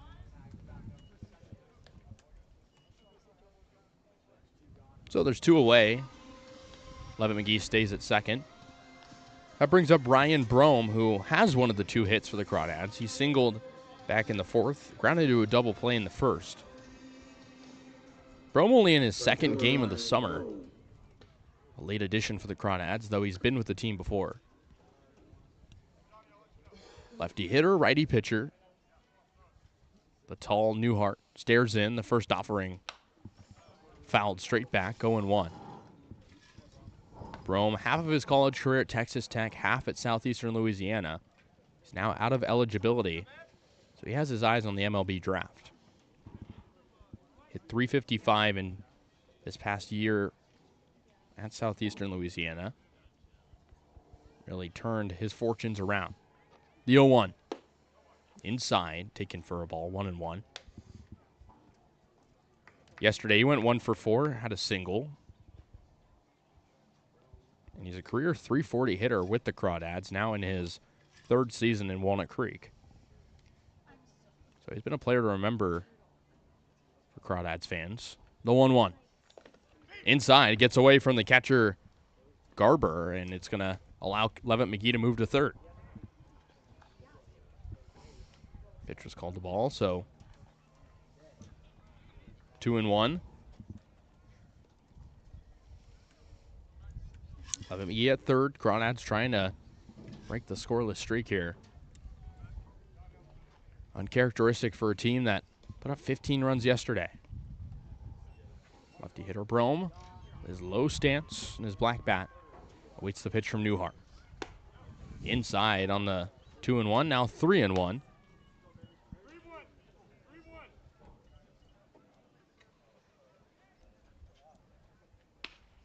Brome keeping his bat in check. Levitt McGee at third with a comfortable lead. The 3-1 with 2 away. Chopped foul to the right side. Count goes full. If he can get aboard, Donnelly would be next.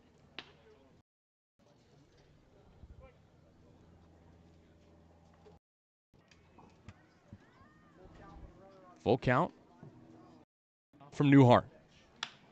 Hit to the right side. Fair ball. Scooped up by the first baseman, Medella, and he'll take it to the bag himself for out number 3. So the Crawdads don't get anything. They leave a runner on third. We will head to the top of the 16-0 Saints.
Ball game as we're set to begin the top of the 7th in favor of the Saints, of course. Jax Ryan due up first for Arroyo Seco, still facing Braden Barnes, who came in for the last out. Ryan today, double back in the 4th. He's hitless otherwise. He swings at the first pitch, drives into the left center gap, down for a base hit. It's going to get all the way to the wall, takes a turn at first, and slowly gets into second standing. A leadoff double for Jax Ryan. Ryan with a big double off of his former Sun Devil teammate this spring. That's right. And now saw Braden Barnes transfer yesterday to New Mexico State and Ryan in the portal. So it's Jax Ryan at second. He drove one right into that gap between Levitt McGee and Brome in left center. So leadoff man on second. That'll bring up Jacob Freer. Singled his last time around in the 6th. Takes a fastball on the outer corner, strike 1. The runners just don't stop coming for the Saints. They haven't gone down hitless in any innings yet, including this one. He fouls one straight back. 0-2 on Freer. Freer came up twice in the 2nd inning and was productive both times. Had a sac fly and a walk, part of that big 9-run inning for the Saints where they pulled away early. Barnes looking at second, pitching from the stretch. The 0-2, got him looking. Outside corner, called strike 3, and there's one away. Barnes keeping the heat up. Fastball outer corner. And we know he's capable of, and then I'll bring up Joey Milto. Hasn't been retired yet. He's walked twice. And it looks like Milto will actually sit down. It'll be a pinch hitter, Matthew Maynard. Pinch hitting for Arroyo Seco, number 14, Matthew Maynard.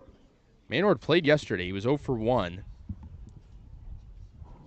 He's hitting under 100 on the year. Chance for him to maybe rewrite some of his woes right now. Barnes stares in on the righty hitter. Lefty kicks and deals with runner on second. Swing and a miss. 0-1. It's the second pinch hitter we've seen today. Came in for Milto, who we mentioned walked twice and also hit by pitch and homered. The Saints have had 2 homers today. The 0-1 fouled straight back. 0-2. Ryan with a pretty liberal lead at second. Barnes not really worried about throwing over. His sort of spontaneous mound visit from head coach Brant Cummings, as it looked like Barnes might have called over to the dugout. The catcher Zach Justice there as well. But as it stands, an 0-2 count on Maynard. Cummings going back to the dugout.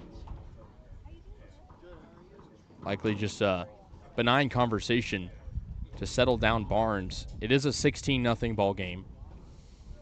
Barnes not responsible for any of those runs, but still hard to pitch in a situation like that. The 0-2 with 1 out. High to Maynard, 1-2, as he takes around the shoulders. Ryan at second. Barnes nods to Justice. Runner goes. The 1-2 outside. Justice throw to third. Not in time. It was a good throw, but an even better steal attempt as the throw was late. And so the pitch was taken for a ball. 2-2. That's how fights start. Runner on third off the stolen base. Ryan gets into third. Swing and a miss. It foul tip into the glove. And Maynard is sat down on strikes. There's 2 away. So that'll bring up Johnny Garber with a man on third. He has 2 hits today and 3 RBI. Digs in on the right side against Barnes. Fastball in there for a strike. Pops out of the glove of Justice. Doesn't trickle far enough away. The runner holds up at third. 0-1 at the hill.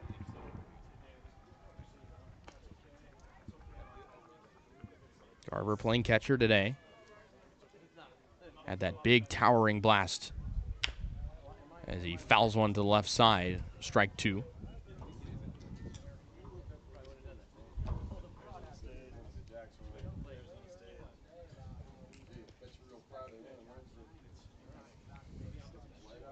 The 0-2. Swing and a miss. 3 straight Ks for Barnes to get out of the inning after the double. So we'll head to the bottom of the 7th. Stretch time coming up here in the Creek.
bottom of the 7th. Crawdads trail 16-0. They'll be due up here, starting with Joey Donnelly, who's 0 for 2. Grounded into a fielder's choice and grounded out back in the first. Crawdads still searching for offense. The game might feel like a wash, but they'll want something to hang their hat on, so to speak, heading into a big series against Sonoma. Newhart still on the hill for Arroyo Seco. The righty scales the third base side of the rubber, now deals to the lefty hitter Donnelly. Inside for a ball in the first offering, taken 1-0.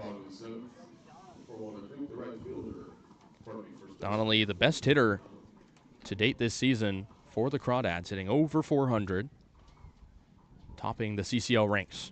As he swings 0-1 straight to first. Medella gloves it, flips to the pitcher Newhart for out number 1. Crawdads still having a problem with weak contact, not being able to drive balls to the outfield much this game, only with 2 base hits. So with one away, that'll bring up the catcher, Zach Justice. He's also 0 for 2. Put the ball in play twice. Righty hitter, righty pitcher. As Justice waits for the pitch.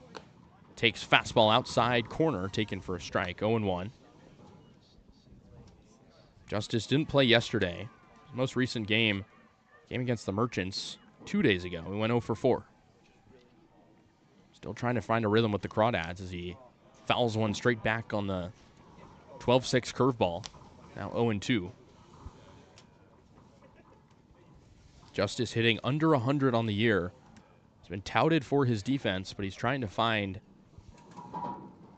an offensive spark for the Crawdads in the middle of the order. Drives one out to left field. This one going, still going, back, goodbye!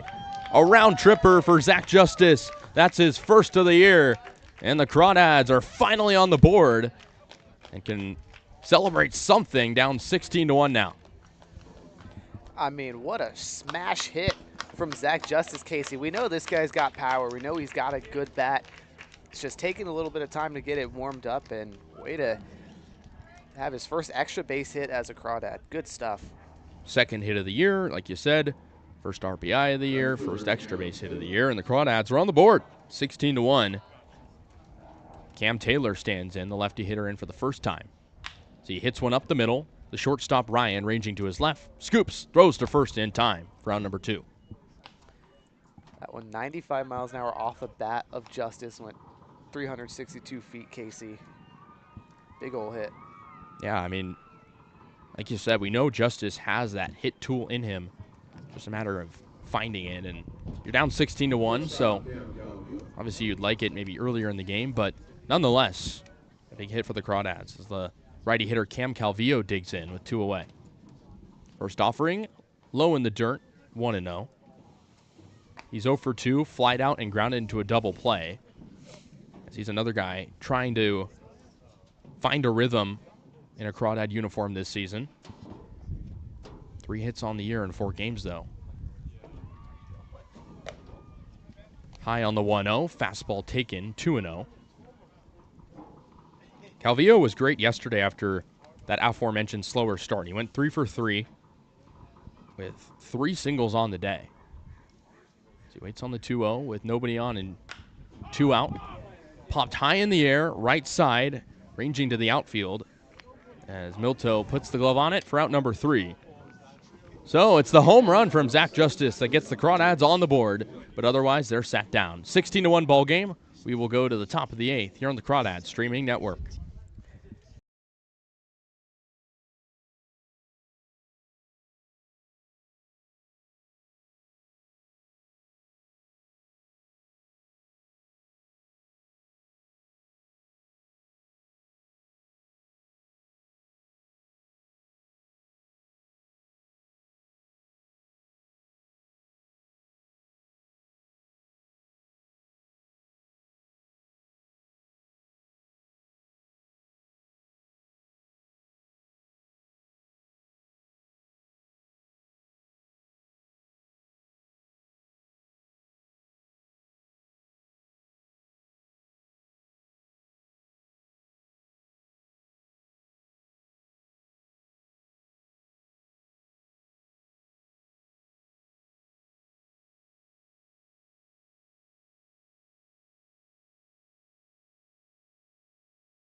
Set for the top of the 8th. Crawdad's got on the board in the bottom half of the 7th, so it's 16-1. Saints lead. It'll be 9-1-2 for Arroyo Seco, starting with Keon Moseni. He has 1 hit today. He's also hit by a pitch twice. Had an RBI single in the 6th. He digs back in for the 5th time against Braden Barnes, the lefty. Lefty on lefty matchup as Moseni takes a strike outside corner. Fastball, good height as well. 0-1. Moseni out of Central Arkansas. Swings and misses. Strike 2, and Barnes had 3 straight Ks to end the 7th, looking for his 4th straight. Now an 0-2 count on Moseni. Barnes fires high, fastball taken for a ball, 1-2. Central Arkansas's player Moseni listed as an infielder, 289 hitter in 2025. The 1-2. Outside corner, close on the fastball, but taken for a ball, 2-2. Barnes defying giving up that double in the 7th inning, had those 3 straight strikeouts like we mentioned. The 2-2. In there for a strike, got him looking on the low changeup. And that's 4 straight Ks for Braden Barnes out of the bullpen, stopping the bleeding against the Saints. This is the Braden Barnes that we know, Casey. He's just such an electric reliever. Has amazing stuff with the breaking ball paired with a high velo fastball. Great sequencing in that at-bat too. Fastball, changeup, fastball, changeup. Beautiful stuff. So that brings up Haworth, who fouls it off to the left side, 0-1. Haworth up for the 6th time today. Has 2 singles and a sacrifice fly to highlight a busy day for the leadoff man. Another lefty hitter in the order. Takes a step out of the box, now back in on the left side. Waits on the 0-1. Here comes from Barnes. Outside corner called a strike. Another changeup. Grazes the plate. And it's 0-2. Haworth out of Wichita State. Played summer ball last year in the Jayhawk Collegiate League where he hit 268. The 0-2. Fastball nowhere close, opposite batter's box. Taken for a ball, 1-2. Haworth with Wichita struggled last year. Hit 182 after a breakout freshman year where he hit 311. The 1-2. Hit high and foul to the left side, out of play. And Haworth, after that struggling season, now in the transfer portal, has 2 years of eligibility. Out of Louisville, Texas, originally. The 1-2. Swing and a miss. 5 straight strikeouts for Braden Barnes. Wow. Got him to go on the low breaking ball, and we're seeing a pattern here from Barnes. Leading with the fastball, finishing with the off speed, and there's 2 away. Yeah, I think he's learned a little bit from that Menlo Park game, Casey, in the last at-bat. Nearly had the put away, went fastball, fastball, fastball, which last one resulted in an RBI base hit that allowed Menlo to win. Now Barnes mixing in that breaking ball, and it looks really good today. The lefty hitter Enright digs in, takes a strike from Barnes. Yeah, and I think for Braden Barnes as well, the confidence after that game, we talked to him maybe a little bit lower, but comes back and, in a spot here where the Crawdads know they're losing as Enright goes in the appeal over to first. So it's 0-2, but yeah, I think Barnes, he committed to New Mexico State. He's at a high point in his career. The 0-2. Got him! He strikes out the side, and that's 6 straight Ks for Barnes. We'll pick up that conversation later. 3 up, 3 down, as Braden Barnes is a highlight here in the 8th. We'll go to the bottom part of the inning. Crawdads with some work to do, down 16-1.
New pitcher on the hill here in the bottom of the 8th inning as the Crawdads trail 16-1. It's Arroyo Seco's Braden Dritz making his 3rd appearance of the year out of Abilene Christian University. He'll face the bottom part of the Crawdad order, starting with Riley Leininger. So for 2. The hot corner has been busy on defense. Dritz, a right-hander, facing the lefty Leininger. Searching for time on base. He's been on base every single game so far, but not today as he takes a ball outside, 1-0. Leininger, like we mentioned, riding a 10-game on-base streak. Whether or not he's getting a hit, he's getting on base. The 1-0 from Dritz as he takes his stride, now fires in a fastball in there, 1-1, taken by Leininger. Leininger out of Oklahoma, looking for a new home. One of over 5,000 players in the transfer portal nationwide. The 1-1.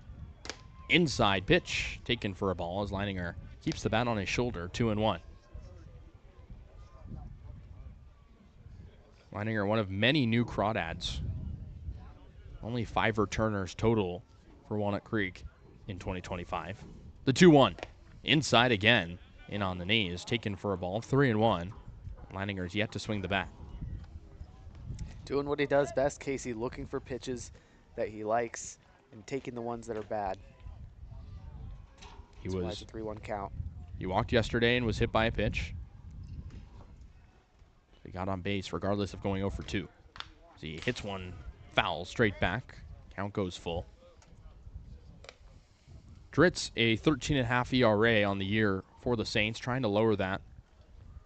And with the way this game is going, he very well could, as it isn't out of the question that he could be the final pitcher of the game for the Saints. They've only had to use 2 going into him.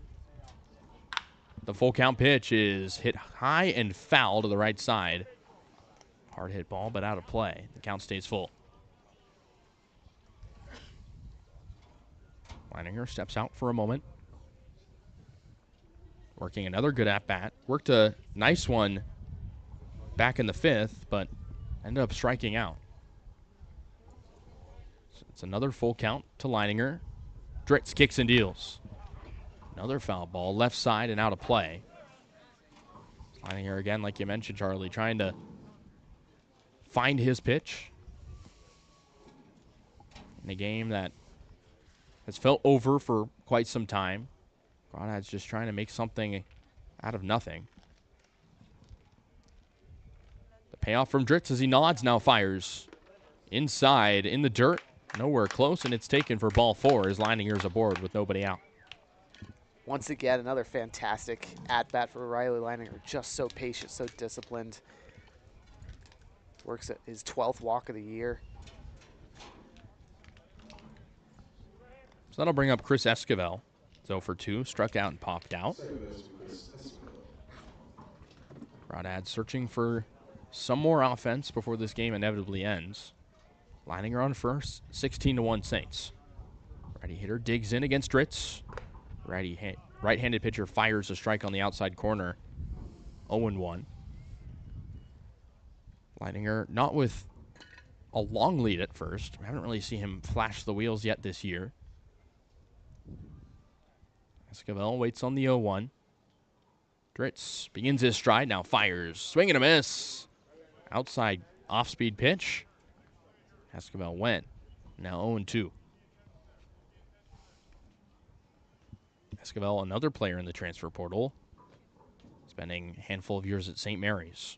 The 0-2, chopped to the left side, and it's going to be picked up by the shortstop, Ryan, as he throws an errant throw to the right side, and you can tell he was just trying to get that ball somewhere, as everybody will be safe, and Leininger will go to third. Say an infield single there, Casey, hit deep into that right side. Jax Ryan took a stab and a weird throw. We'll give him the single. It is a single officially. So Esquivel's aboard. as Leininger advances to third on the throwing error. That brings up the 9-hole Casey Levitt McGee, who doubled his last time up. He takes the ball low, 1-0. Runners at the corners. Crawdads with a prime opportunity to score. Our only run came off the solo jack from Zach Justice to left center. The 1-0. Levitt McGee fouls it off the other way. 1-1. Levitt McGee, one of 6 lefty hitters in the order for the Crawdads today. Had 3 RBIs yesterday in the win over the Philippines baseball group. Works with runners on the corners and a 1-1 count. Nobody out. Swing and a miss. Fooled him on the off-speed pitch. 1-2 on Levitt McGee, who struggled with strikeouts early in the season. He's been better for the Crawdads of late. Trying to get in a consistent rhythm at the bottom of the order. The 1-2 count. High fastball taken for ball 2. 2 balls, 2 strikes. Crawdads down 15 after Arroyo Seco scored 10 runs across the first 2 innings of play. McGee in on the plate. The 1-2. It hits him, as looked like Levitt McGee confused if it did or not, because he took a slow walk over to first, but that'll load the bases with nobody out. First time the Crawdads have had the bases loaded today, Casey. And big opportunity. Top of the order comes up. No one out. That's only the second time they've had runners in scoring position. Indeed it is. So the lineup turns over to Jared Medham. He's 0 for 2. Was the first base runner of the game for the Crawdads via the walk. That's all he's mustered up. Righty hitter against the righty pitcher, Dritz. The bag's juiced. Crawdads down 16-1. Fastball outside to Medham, taken for a ball, 1-0. Medham, another St. Mary's Gale. It's not indicated he will enter the transfer portal, so he'll likely play his senior season in Moraga. The 1-0 on Medham. Again high, taken for a ball, 2-0. Medham hitting .346 on the year, one of the leaders in batting average for the Crawdads. As he waits with his blue bat, takes a high pitch again. 3-0 as Dritz missing the upper part of the plate. Medham was pretty clutch for St. Mary's down the stretch. They ended up winning the West Coast Conference for only the second time. 3-0 in there for a strike on the inside part of the plate. 3-1 on Medham. Medham entered the Corvallis Regional for the Gales with hits in 8 of his last 9 games. See if he has the green light on the 3-1, and he does. Hits it to the left side, and it eats up the third baseman and right, and it's going to get to left field. 1 run is in. Esquivel will come in to score, and the Crawdads have 2 more. It's 16-3.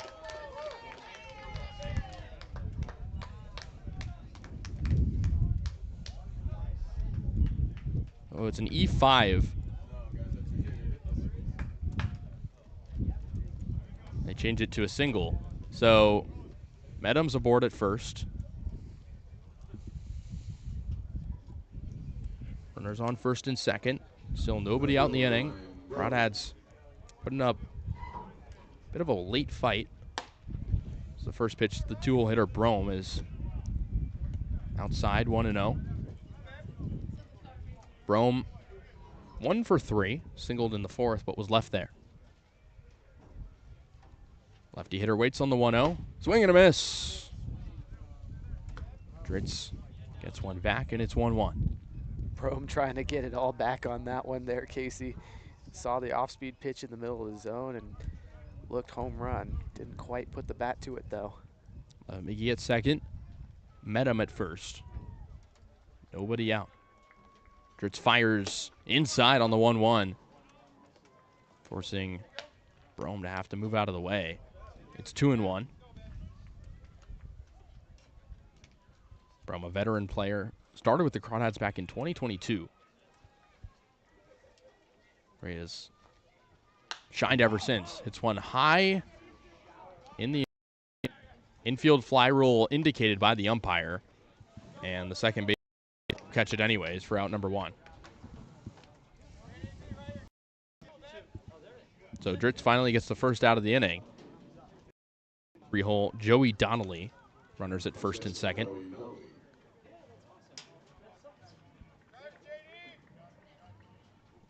Donnelly started the game in right field but moved to first.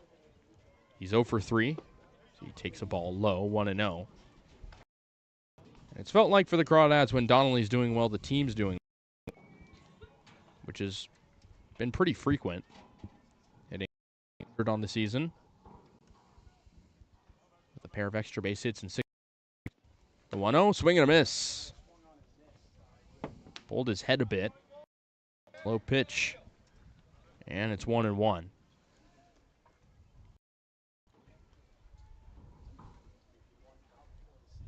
Saints win in the column on this NorCal tour.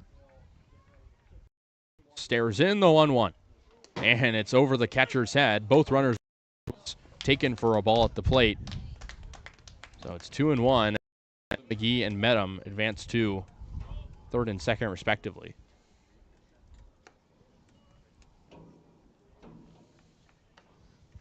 So 2 runners in scoring position now for Joey Donnelly, who's been an RBI force early in the year for the Crawdads. Another veteran of the team in his 4th year in the CCL. He's a former Saint himself. Takes the ball outside, 3-1. Donnelly spent last season with the Saints. To begin in Walnut Creek, hit .327 with Arroyo Seco. Was all runners on second and third. The 3-1 with 1 out. Strike outside corner to Donnelly. Count goes full. Donnelly with the Saints last year, a 921 OPS at the CCL level. The full count pitch hit. First baseman Medella dives for it but can't pick it up. And the run scores from third. It's 16-4 as Medham holds up at third, and there's runners on the corners.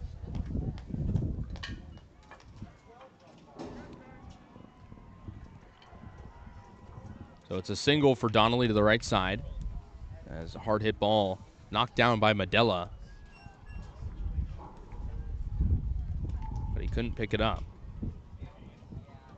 Still only 1 out as see if that's the end for Dritz. As there is action in the Saints bullpen. Likely wasn't the plan to pull Dritz at this moment, but he's had trouble getting it out here only with 1 out in the 8th.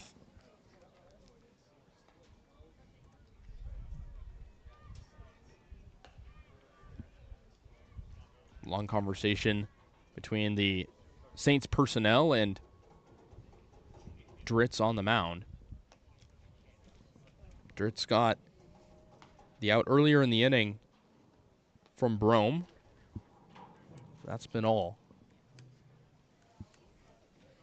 There's now runners on the corners, 1 away. For Zach Justice, who left the yard last inning. It was the Crawdads' first run of the game. They've scored 4 unanswered now in a 16-4 ball game. Justice hit one high and far to that left center gap, and it left the fence for his first homer of the year as he takes ball 1 outside. Justice with some power for a catcher. I mean, he was the top-ranked catcher out of Oregon coming out of high school. The 1-0 hit high up the middle, right center gap, long run for Allworth, and he's going to track it down. Medham will tag, and Donnelly left on contact, so he'll be out at first. So they count the run at the plate. It's officially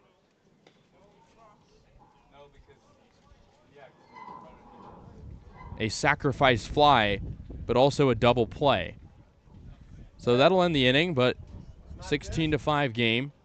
We'll go to the top of the 9th inning. Crawdads still down by 11.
Crawdads down 16-4 here in the top of the ninth. Braden Barnes still on the mound, and folks, he has 6 strikeouts in a row. Striking out the last 3 of the 7th, and then striking out the side in the 8th. He'll face J.J. Kennett to lead things off. Lefty hitter, righty, lefty pitcher, righty hitter. Number 6, J.J. Kennett. Kennett digs in and takes the ball high, 1-0. Kennett hitting .273 on the year. Came in as a pinch hitter earlier in the game as he takes outside 2-0. Barnes has looked really good this game ever since committing to New Mexico State yesterday. The 2-0. Low pitch taken for a ball, now 3-0. And I'm sure him and Brandon Clisby will become closer friends throughout this season. Now both New Mexico State Aggies have that pitcher-catcher connection. 3-0, nowhere close, and it's a 4-pitch walk on the outside corner. Taken for a ball, and Kennett's aboard.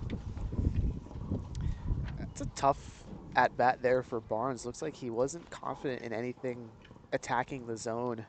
Tried to paint the corners and couldn't quite get the location on it. So that brings up Levi Medella with a man aboard. Barnes will pitch from the stretch. Medella, might be the only hitter in the game for the Saints who hasn't recorded a hit as he slaps one towards second, gets through for a base hit. Kennett holds up at second, and it's a single for Medella, his first hit of the game, right as I'm saying he was hitless. Nice announcer jinx there, Kasey. I don't know if it's a jinx. I think reverse jinx, whatever you want to call it. Manifestation, maybe. That brings up Jax Ryan. He's had a busy day. 2 doubles, reached on an error. He scored twice. First pitch to him is outside, 1-0. Righty hitter, most recently playing at Arizona State against his former teammate on the hill, Barnes. The 1-0. In there for a strike, outer corner. 1-1. Ryan's good game today backs up. Frustrating game for him yesterday. Went 1 for 5. Made contact every time. Pitch low in the zone. Taken for a ball. The appeal over to Dickerson, the first base umpire. Ryan, career .270 hitter at Arizona State. Only 1 bomb. The 2-1. And swing and a miss. Loses his bat. Tosses it all the way to the mound of the bullpen on the Saints side. Wow, you don't typically see it go that far. No, not at all. So he takes the walk of shame, I guess you could call it, over to his bat. Yeah, somebody needs some more pine tar on that thing. 2-2. Makes a slow walk back as the Saints hold on to their 12-run lead. They're threatening to extend it with 2 on and nobody out. 2-2 at the plate to the righty hitter, Ryan. Barnes stares in. Kicks and fires. Swing and a miss! 7 Ks for Braden Barnes on the day. And if the Crawdads remember something from this game positively, it's that Braden Barnes has dealt so far. Absolutely. He's back to that form that we remember at the start of the season, Kasey, where he was just electric. He's had a couple of performances where he's allowed runs. Past 2 times he's been in. As Freer grounds to second. Will be too slow for a double play.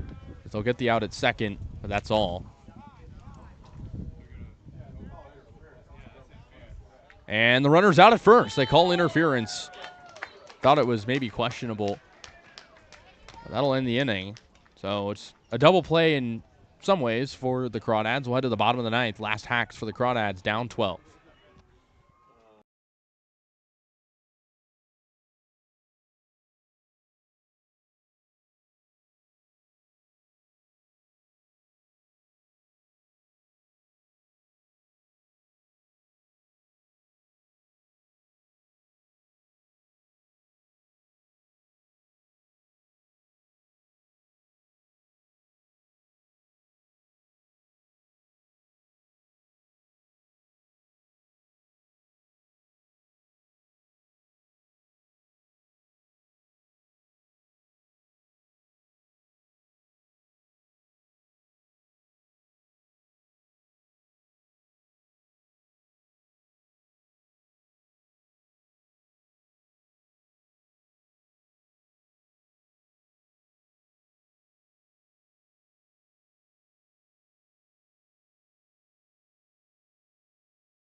Crawdads with some work to do, to say the least. Down 12 here in the bottom of the ninth.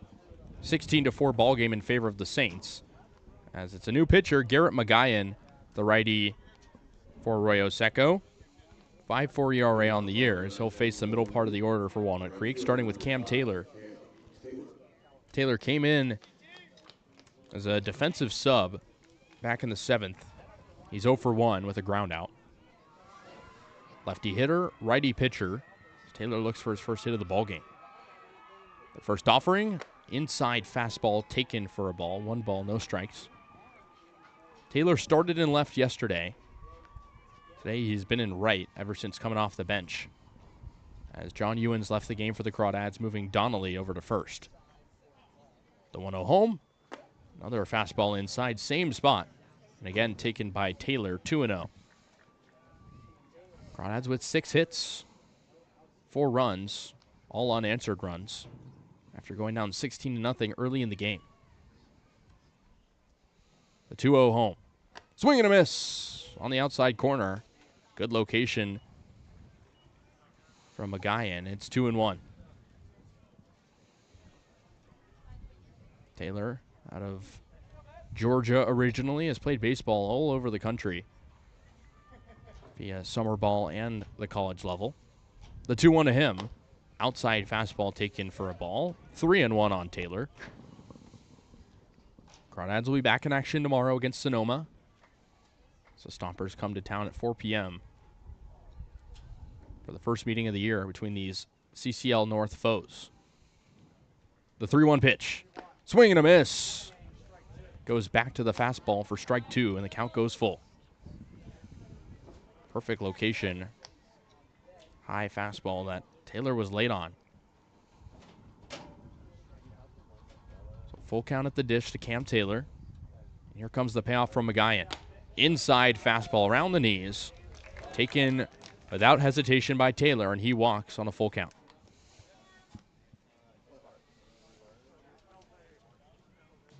So the leadoff man is aboard for the Walnut Creek Crawdads. Down 16-4. That'll bring up Cam Calvillo, searching for his first hit today after going 3 for 3 yesterday. He's flied out to right twice and grounded into a double play. Against the righty hitter, McGuyan delivers, and it's slapped the other way over to right. Down for a base hit as it drops in front of Maynard. Taylor holds up at second, Calvillo into first, and there's 2 on with nobody out. You could say the Cams are aboard, Casey. Cam Taylor, Cam Calvillo. Some nice work to get on the paths. Yeah, it's a leadoff walk on a really nice at-bat from Taylor, and then Calvillo liking that pitch and going the other way to right. So it dropped right in front of the right fielder, Maynard. That'll bring up Riley Leininger,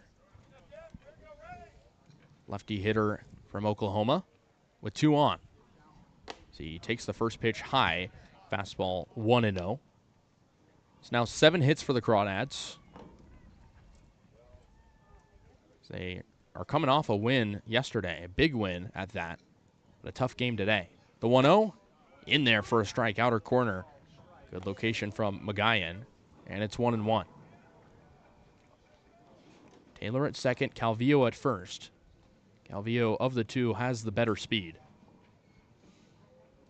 The 1-1 pitch to Leininger. Inside, called a strike on the inner corner. 1-2 on Leininger. Riley walked back in the 8th and scored. But he's 0 for 2 otherwise. But lucky for him, his on-base streak extends to 11 games. The 1-2 to the lefty hitter. Swing and a miss. Bit of a half swing from Leininger, but he went around, and there's 1 away. So Leininger's retired, and there's 1 out in the inning for Chris Esquivel. Still Calvillo at first, Taylor at second. Esquivel singled and scored back in the 8th. Part of a nice stretch for the Crawdads where they put up 3 runs. As the righty hitter waits, takes the ball high. Change up around his neck area, 1-0. Esquivel struck out looking in the 6th and popped out in the 3rd. As McGuyan kicks and deals the 1-0. Hit high behind us. Foul. 1-1. Esquivel, a staple at the bottom of the order for the Crawdads. Struggled with the strikeouts early in the year, but has flashed his power, although he's yet to leave the yard for Walnut Creek this year. Runners at first and second. Crawdads down 16-4, the 1-1. Curveball drapes in for a strike inside corner. 1-2 on Esquivel as he just looks at it. Nice pitch there from Magayan. 1-2 at the dish. 1 away. Saints looking for the win here. He hits one out to shallow left field. Mosani charges in, puts the glove up for the catch, and there's 2 away. So after the first 2 hitters come aboard, Magayan retires the next 2. So the Crawdads' final chance is Casey Levitt McGee. He's 1 for 2. So he doubled back in the 6th, grounded out in the 3rd, and was hit by a pitch in the 8th. 2 aboard, 2 out here in the bottom of the 9th. McGee takes a strike, outer corner for strike 1. It was a fastball again. Magayan is like that heater. He goes to it again.